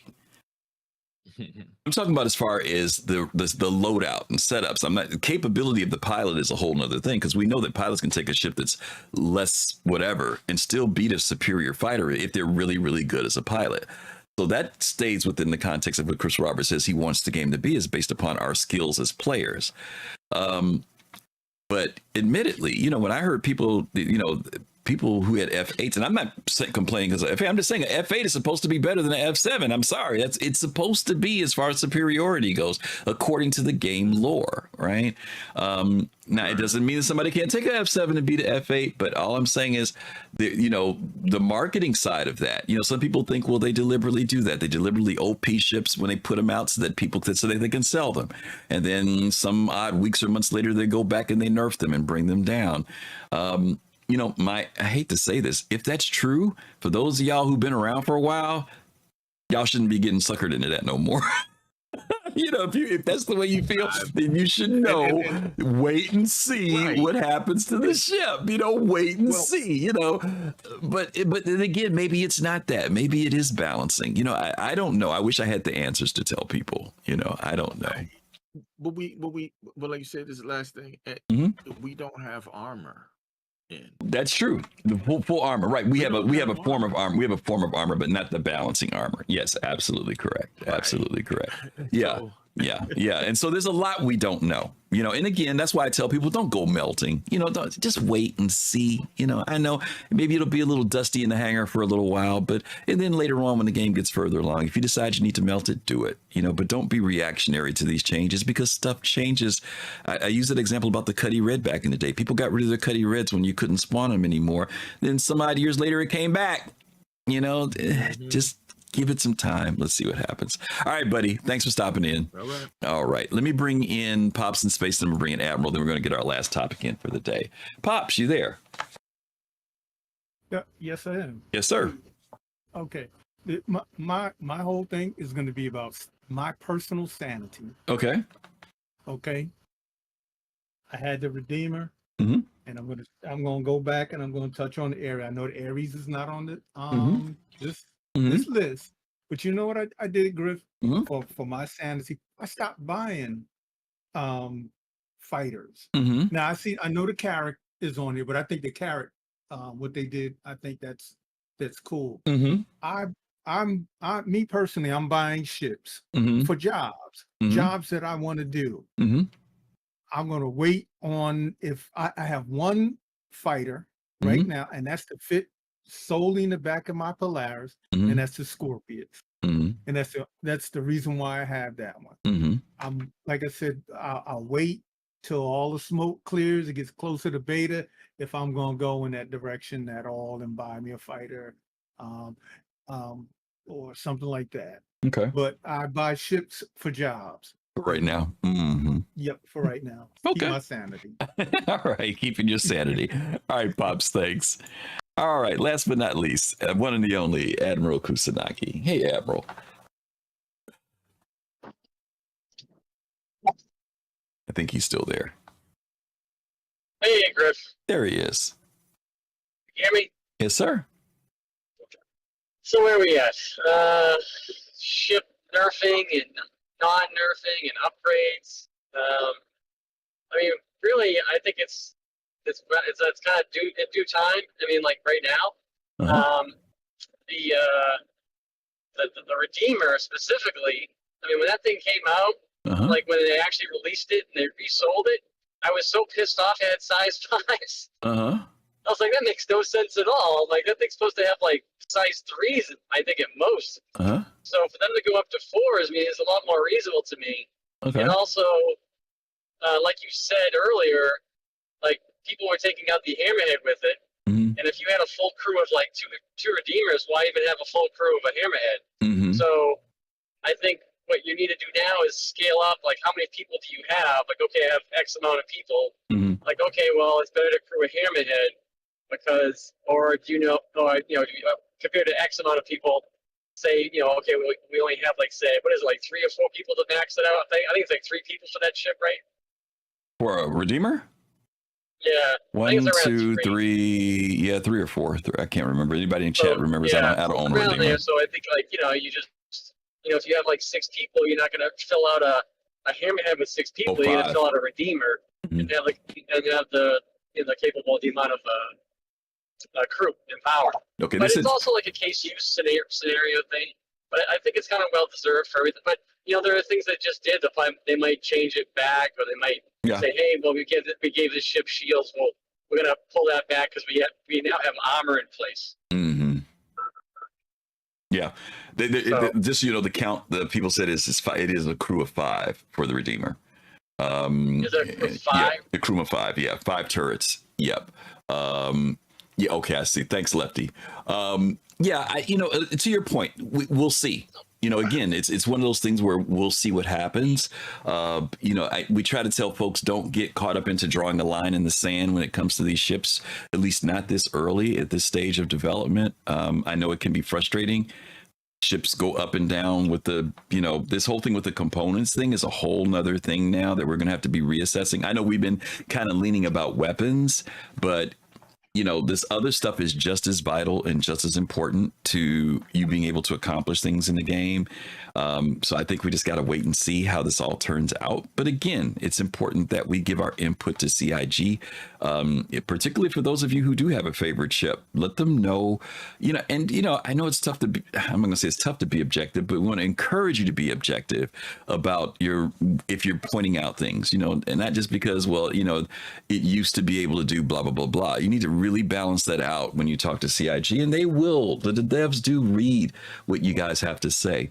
I know the Redeemer, again, is the one that seems to be highlighted here the most, but there are other ships here that got better stuff. Some of the industrial ships, for example, they stepped up the shielding on them in some of the bigger ships because they needed to have better defensive capability. Weapons weren't really the big issue where they got buffed, but they did get it in the defensive areas and in the power areas. So let's just see how all this goes, you know, when it's all said and done. And maybe it won't be as bad or as painful as we think, but we'll have to see where CIG It's just interesting that, to me, it's just interesting that they have to go from like one size, say like you have a cooler, right? Say you have a size 3 cooler and you got to go to a size 4. Like, well, I feel like you got to like find room for that. So you have to redesign like a part of the engine bay or whatever. Yeah. So it'll be interesting to see if anything physically changed in the ships. So that's all I got. No, you're right.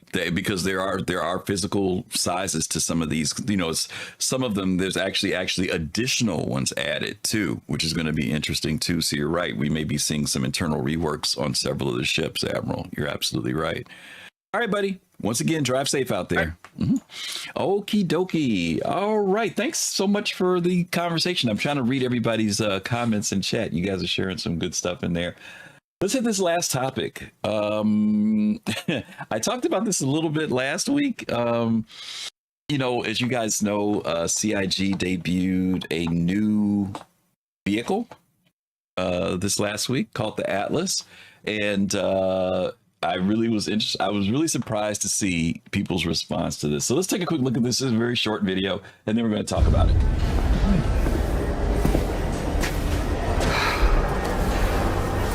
You need help with that? Yeah, right.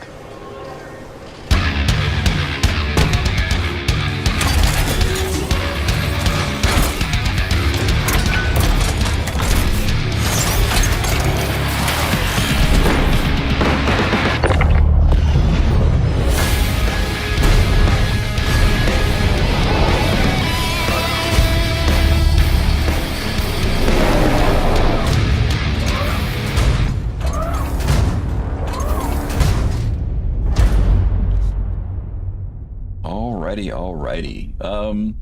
We talked about this a little while back. I know on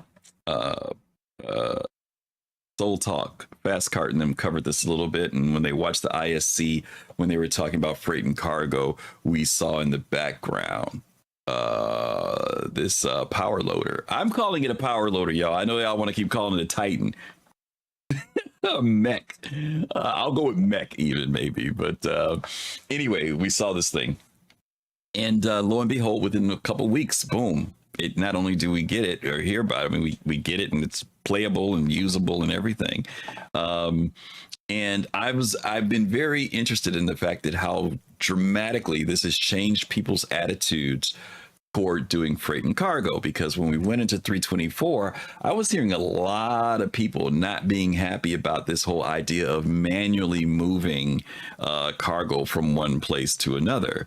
And then all of a sudden, this piece of equipment comes out and everybody all of a sudden is in their hangars and moving boxes and excited and everything. And I'm kind of like, okay, I don't see that much to change because you're still moving the cargo. You're just in a power loader. You're in a mech, but you're still moving it, you know.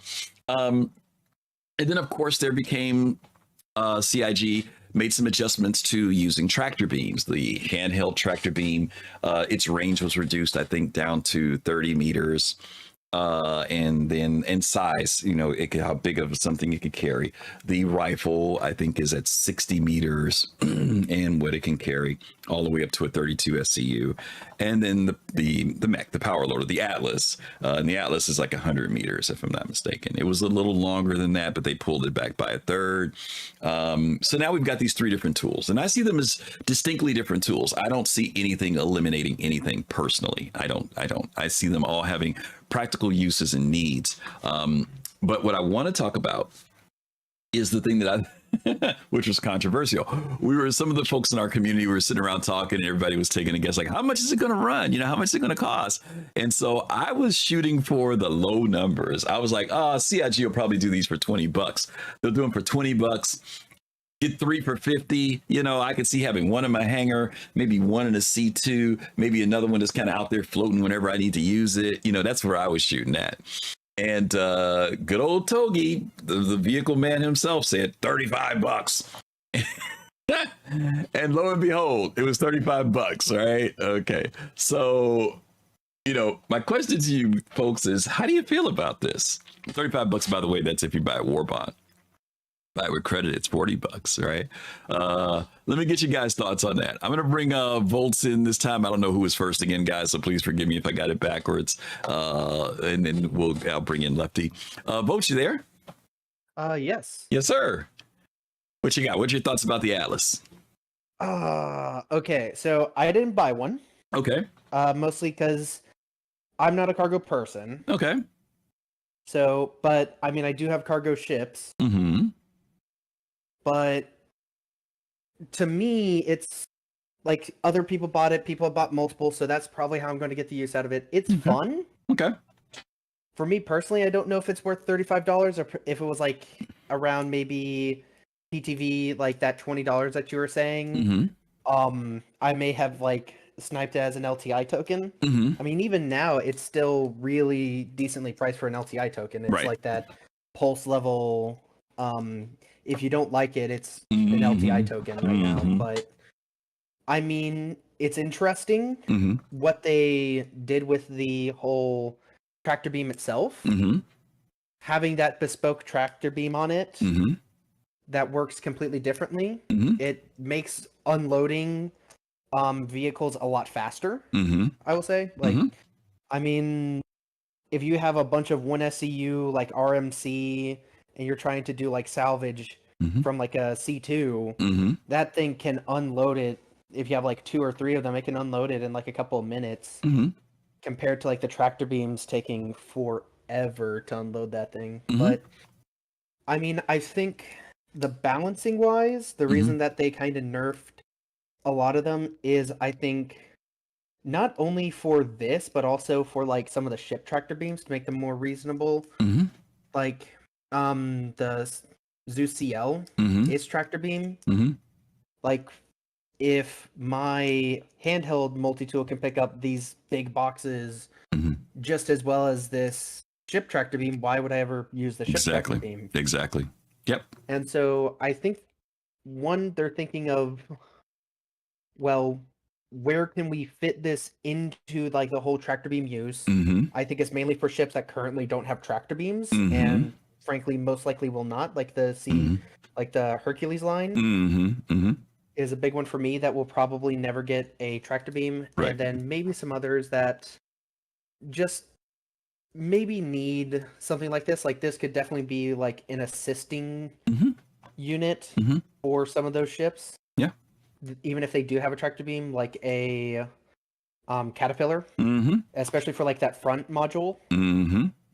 Trying to load that thing, the tractor beams cannot get to it. So if this thing is just throwing boxes around and then the ship tractor beams can pick it up, it might be able to do it a little bit faster. Yeah, I think those are good points. Yeah, I think those are good points. I agree with you. As I'd only talked about the two handhelds and the Atlas, but thank you for reminding us about the ship tractor beams too. In fact, someone told me yesterday now that some of the other additional ship's tractor beams are working. I was told that the Cutlasses is working now, which I didn't know. And so you're right. There needs to be some balance, so that otherwise people just won't use. They'll just use one thing only, and that'll be it. That's why I said I think there are appropriate uses. For example, you might be saying, well, why, Griff? Why would you not use this? Well, what happens if your material happens to be one of the volatile materials that they've talked about? You guys have seen that this does not necessarily put boxes down in the most gentle way. So there may be needs where there are certain times we're using even one of the things I don't like about the Atlas is if I'm in the Atlas and I'm working outside, and if some reason I'm having something happening that's on the side that risk my life. In other words, I'm being attacked or something. I'm strapped into this thing. I can't pull weapons. I can't do anything. It moves at a certain pace, even though they've sped up the movement on it. I'm vulnerable in this thing, where there may be other times when there's riskier situations where having the rifle one may be a better situation for me. Or if I want to be able to carry two weapons, a sniper rifle and another type of weapon, I may be satisfied with just keeping the multi-tool, the small one on me. So I think there can be appropriate uses for all of them. I don't necessarily put any one over the other. As you mentioned, I think they all have a role that can be used in the game, and I think the players, hopefully as they balance it out more, will start to see that as well. So thank you, buddy. You want anything else? I just also wanted to point out there are two other methods that they might use to also kind of help this tractor beam feel a little bit different. One, the mule and its forks, they need to get those fixed. Yep, absolutely. And the hover trolley. Yes, they mentioned that they want to bring that in, so those could be two more things that even though they don't have tractor beams, that they could be a different use case for depending on how you want to move boxes around. Good point. Good point. More stuff to look forward to. Okay, thanks, man. Appreciate you. All right, let me bring in Lefty. Oh, Lefty. Hey, Lefty. Hey, yep. So Griffin, I can tell you exactly why everybody's upset. Okay. This thing is so damn cool. Everybody wants one, and they want it now. The price is not what they thought. CIG makes a lot of great products that we all buy. They're all digital, and developers don't work for free. Yeah. That's true. Ship modelers, vehicle modelers, they don't work for free. And the vehicles have always been overpriced based on what their, equivalent UEC in the game is going to be.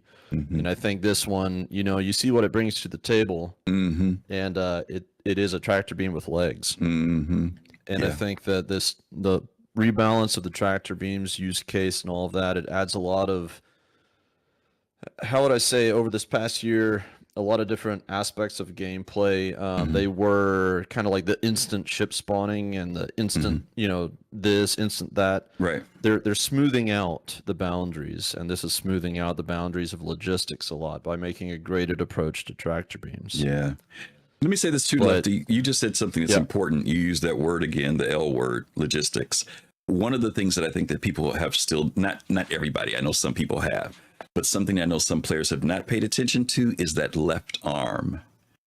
We have yet to see what the utility of that left arm is. And it could be, if we see how CIG has worked with the multi-tool, where there are these different attachments, I'm wondering whether or not that left arm, and that same type of design is what you also see on other Argo ships on the front.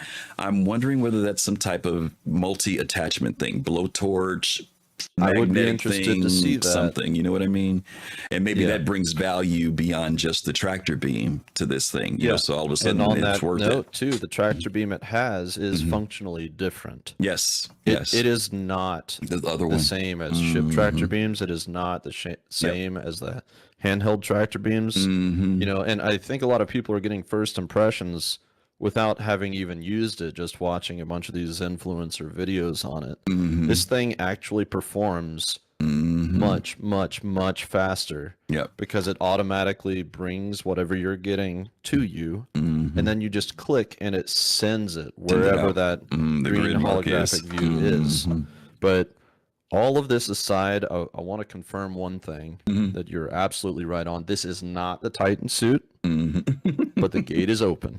Yes, we see how this could definitely be the road to it, right? You know, in design and development. So yeah, it's interesting. Yeah, that's a good point, Lefty. I didn't think about the fact that it does operate differently, and to your point you mentioned earlier too.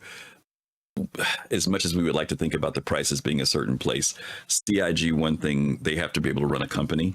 And I think there are going to be people who are going to wait on this. Personally, let me tell you what my plan is, guys. I'm not buying it right now. Now, if you buy it now, that's fine. What I think is going to happen is that when CitizenCon or when IAE comes around, they're going to do this in a 3-pack or something, because I want to get multiples. I don't want just one, because like I said, I want to have one in my hangar, one on a couple of my ships. But then again, at this price point, is this an item that you just work for?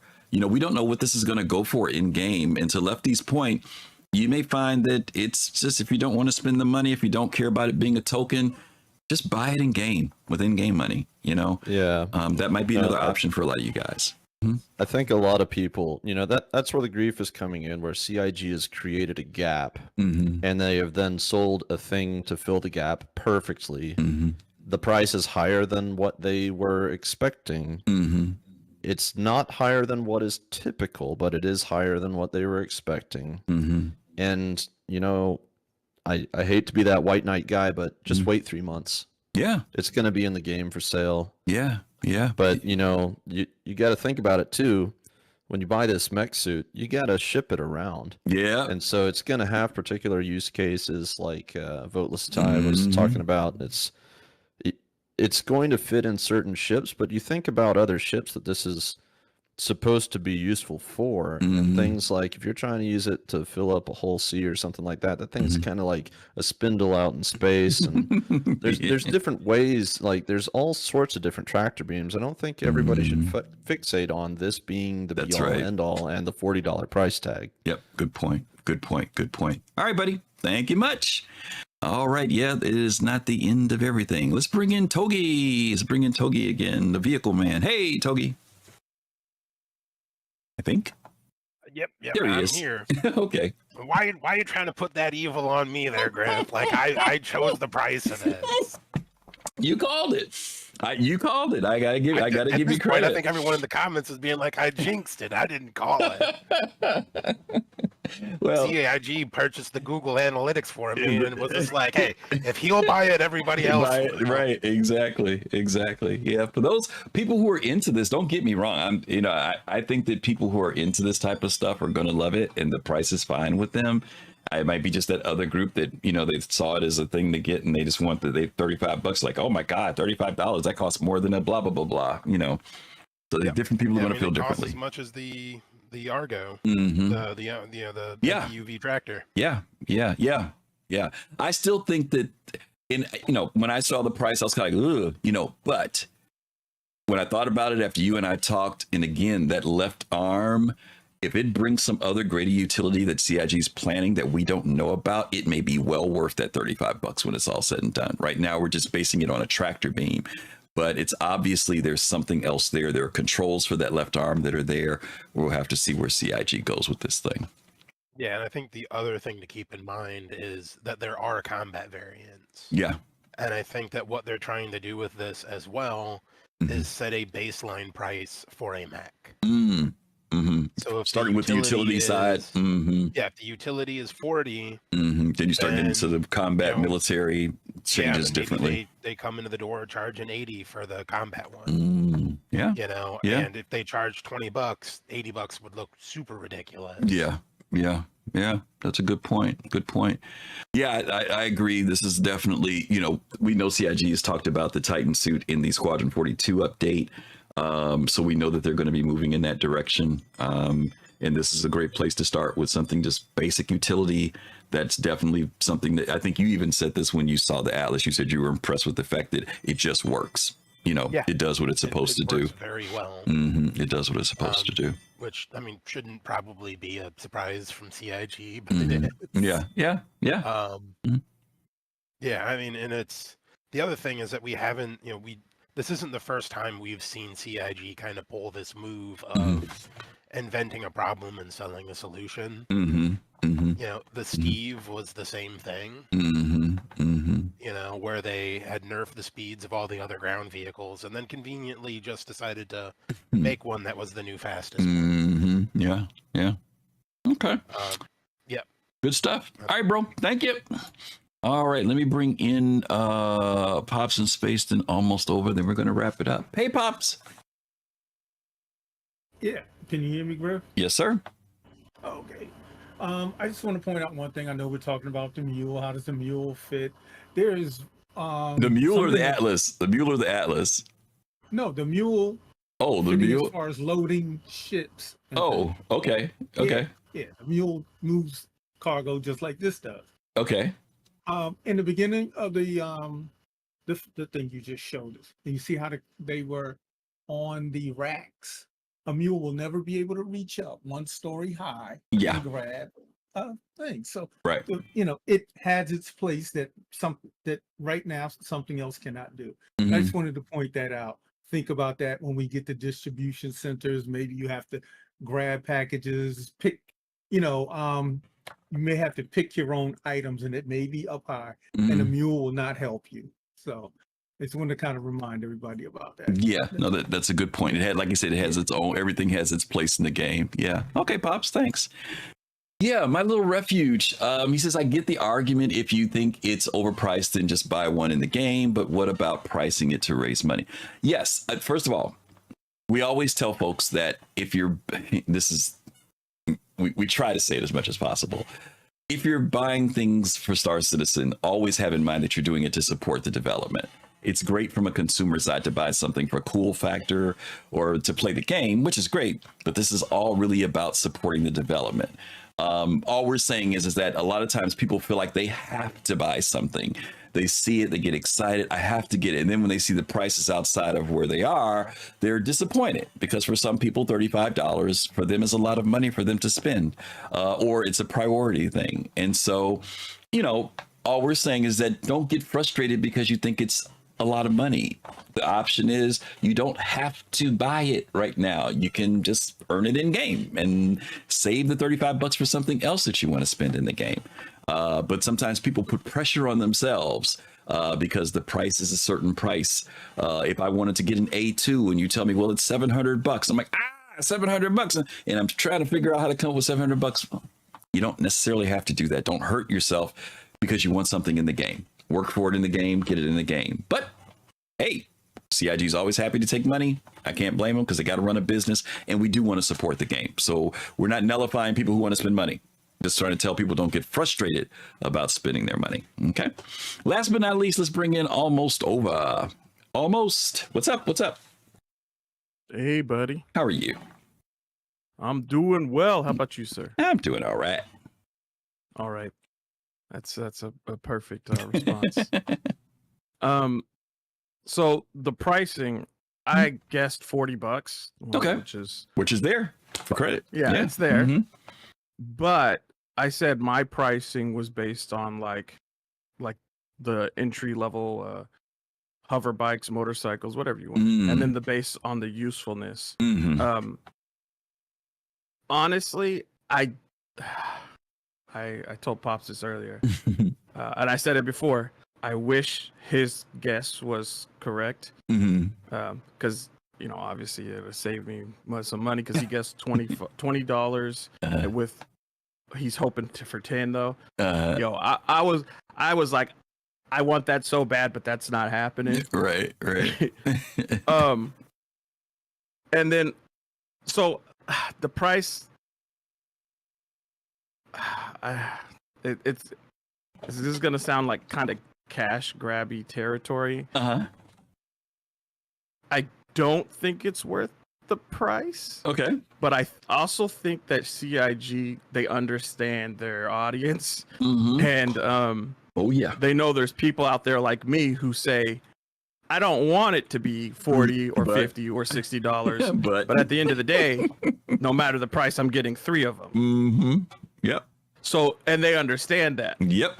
And so I'm sure they got their metrics worked out to a T where they're like, how much can we charge people to get the maximum amount of money from everything? That's right. I also agree. I don't know who said it earlier. Somebody said this is probably like a baseline test for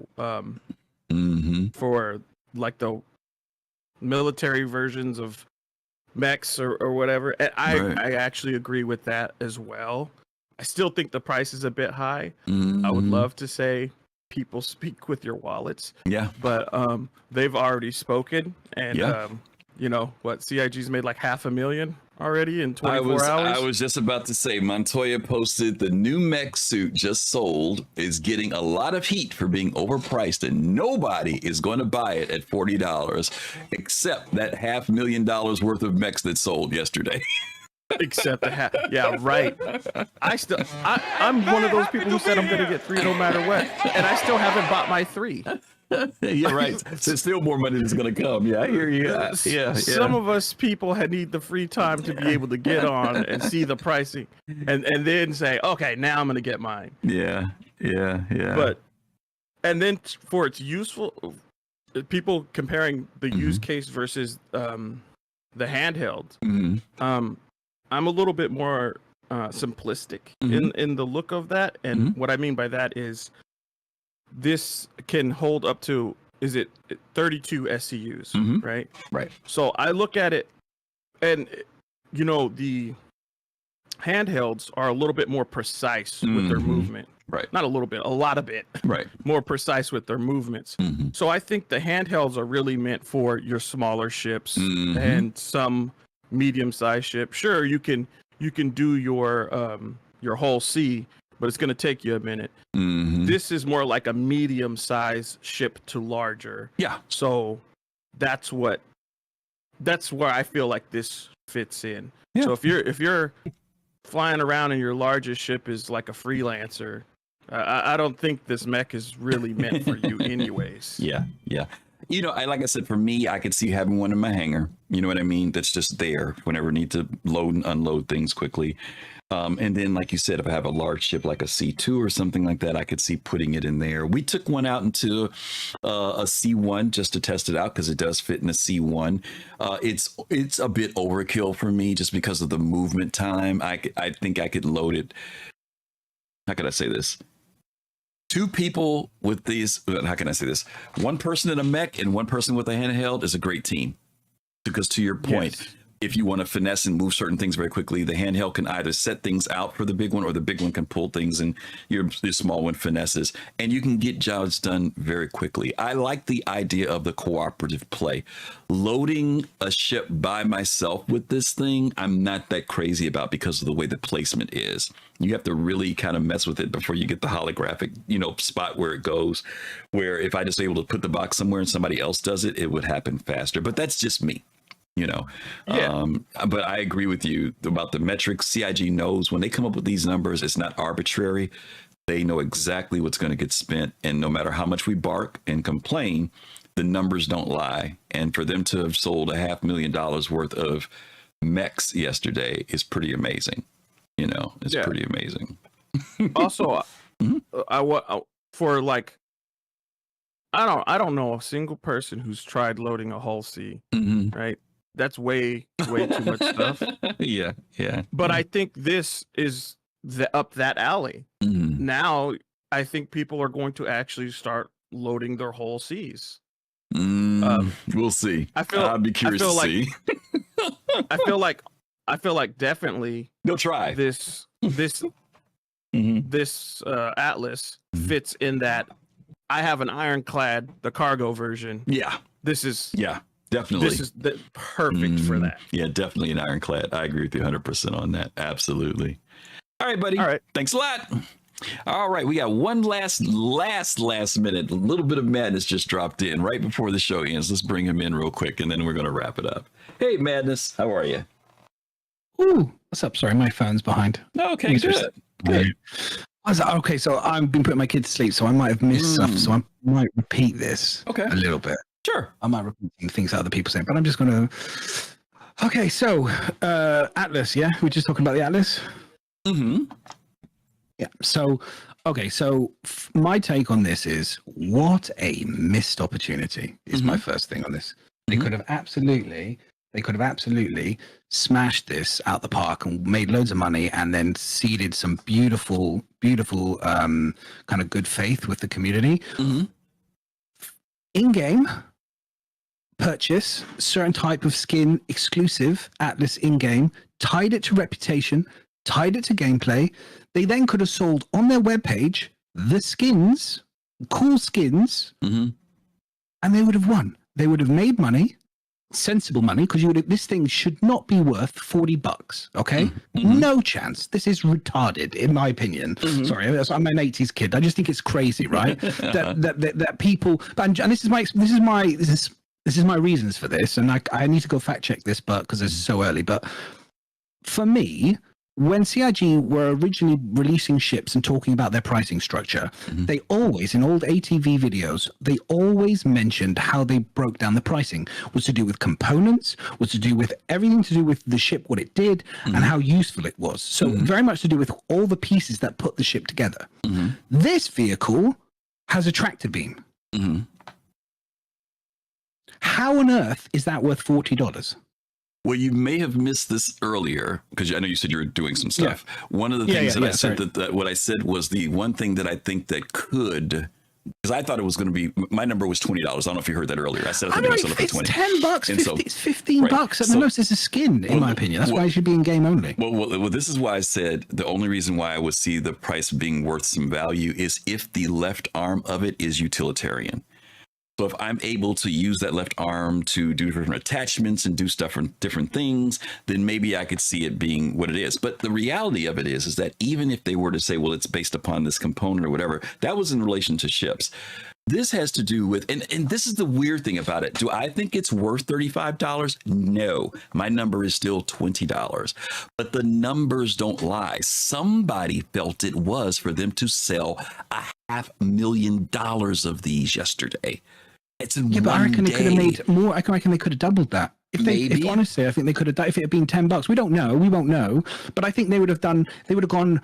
Everyone would have gone. Okay, they're not cash grabbing. So that immediately gets ruled out. Yeah. It's in-game. It's tied to gameplay. It's positive energy. It's positive language. They're now bringing an exclusive vehicle into the game rather than just being web how would they generate? How would they generate the money? How I don't get how they generate skin. You skin it. You give exclusive cosmetics to it. You give like they sell a lot of money of cosmetics. I hate to tell you this. They did. They did cosmetics to it. They did sell skins, and people bought the skins. And you make it so that you get it in game, Grim. You get it in game. You earn it through reputation. You unlock it in the game. You do cool mission or cool things in the game, like you do the mask and all the rest. Could you imagine how much they complain that people don't test the game enough, right? People aren't getting engaged with it. Yeah. Talk about an easy win. A cool ass vehicle that suddenly immediately in game, you can go do a cool mission that unlocks it. You get an exclusive skin as part of like a period of time that they're selling it. Okay. And you can then, I just feel like it's like, oh my God, you could have just won so hard with this. And now all I'm looking at it is going, it's a $40. What the, come on. It's an interesting idea of if they unlocked it in the game. That's interesting. I just don't know. I just don't know. There's two things. One, reputation is not solidly built in the game for doing freight and cargo. Most people don't do it. So what? What do you mean, It's an exclusive period of time. You get a cool skin with it in the game for this period of time. How cool is that? No. What I'm saying is that reputation isn't solidly locked into the game enough that people will go in and do that right now. I don't think it is. I don't think reputation for moving cargo and freight is there right now. They've got brand new cargo hauling in game the first time. People are trying. Of all the things that people are doing right now, what are they doing? They're playing the cargo hauling. They're getting in to jump into this vehicle. They're playing it. They're testing it. They're trying it out. Yeah, it's just a win, man. Maybe so. I'm not going to say no. Maybe you're right. I just don't. I'm not convinced. It's a shame. Let me put it to you this way. Here's the deal. A week ago, nobody wanted to do cargo. They were moaning about it. Now this thing is out. People have went out and bought it. Now, a week from now, will people still feel the same way? Or is it just the flavor of the moment? I don't know that it's there. I just don't. And I don't know whether or not they've right now in one day, you're saying they would have to build reputation. In one day, they made $500,000. One day. I think they made $500,000 because people wanted an LTI token, because there's always new people coming through the door. That could be. And there's always new people who don't have LTIs. And I think that they would have lost how out they get on their that. LTIs. Well, they wouldn't have gotten it if they unlocked it in the game. They wouldn't get the LTI. So that would be a loss. Yeah. That would be a loss. That would be a loss. What a shame. No. I'm taking your argument. I'm saying it would be a loss. They're going to sell another starter ship. It doesn't matter. They're going to be another $20, $40, $60 ship. They can get an LTI. This one is just a vehicle that you load things with a tractor beam on. There is no components. There's no shields. There's nothing that justifies that. For me, the opportunity to win with ticking off when people say, oh, CIG only sells to the webpage vehicles and things, you say, actually, that's not true. They gave the Atlas in game and you earned it through reputation. All you got was to buy the skin on the webpage. The first vehicle in the game that you earn through up to a certain level, reputation or whatever, it doesn't have to be much. It could be very simple. You unlock it, they immediately win. It's so many wins there. I'm just like, what? It's interesting. And that's when I go, marketing is completely crushing it, because I'm like, no, you guys are not getting it. This is such an easy win to just. Anyway, it drives me nuts, Griff. It's just such an opportunity. Don't go nuts. Trust me, I do hear you when you're saying opportunity for the community, and even from a marketing standpoint, it could have been done possibly different. I don't know.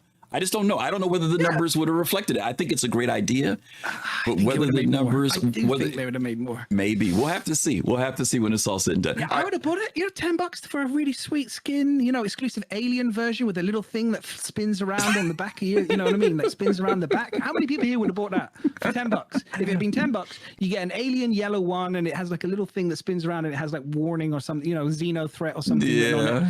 I guarantee you they would have made. They would have bought it. They would have made a fortune. Yeah, well, they did. We made that the in-game version that you win. You earn that when you unlock it as reputation. Unlock it. Come on, you're making money and you're making. You know what I mean? They could have done it. I just think.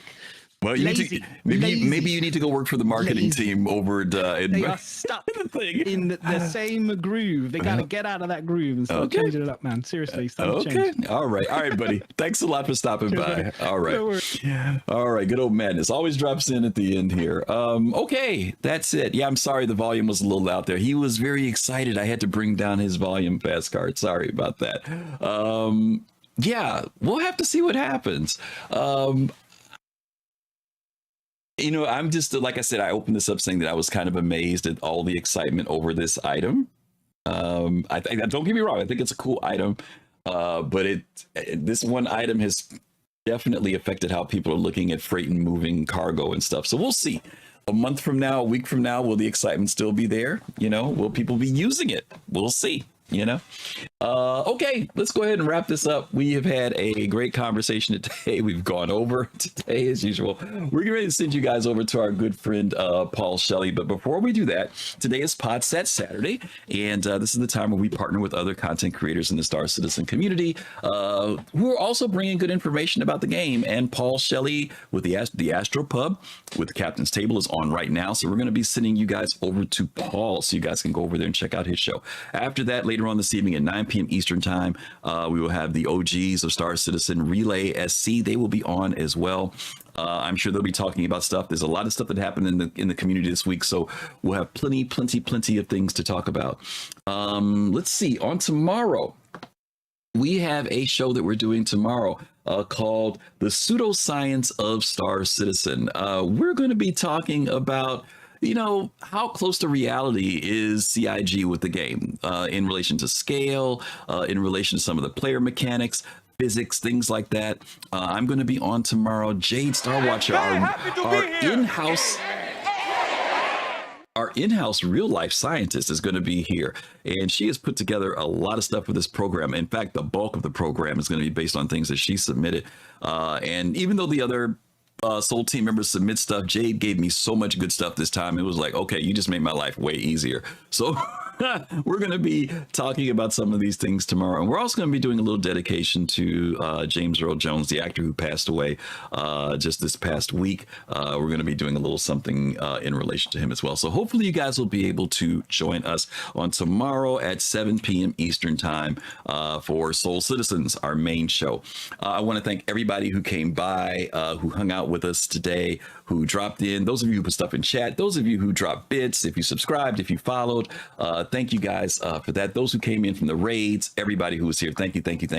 We're going to send you guys over to Paul Shelley, as I mentioned, the Astropub at the Captain's Table. Right now he has Zool on, Enigmatic, and Crucian, and they're talking about problems and solutions to Star Citizen's ground gameplay. Thank you guys for the follows. Thank you guys for dropping those in. And that's it. Thank you again. You guys take care of yourselves. Stay safe. And as always, peace, love, and soul. We'll see you guys later. Ciao.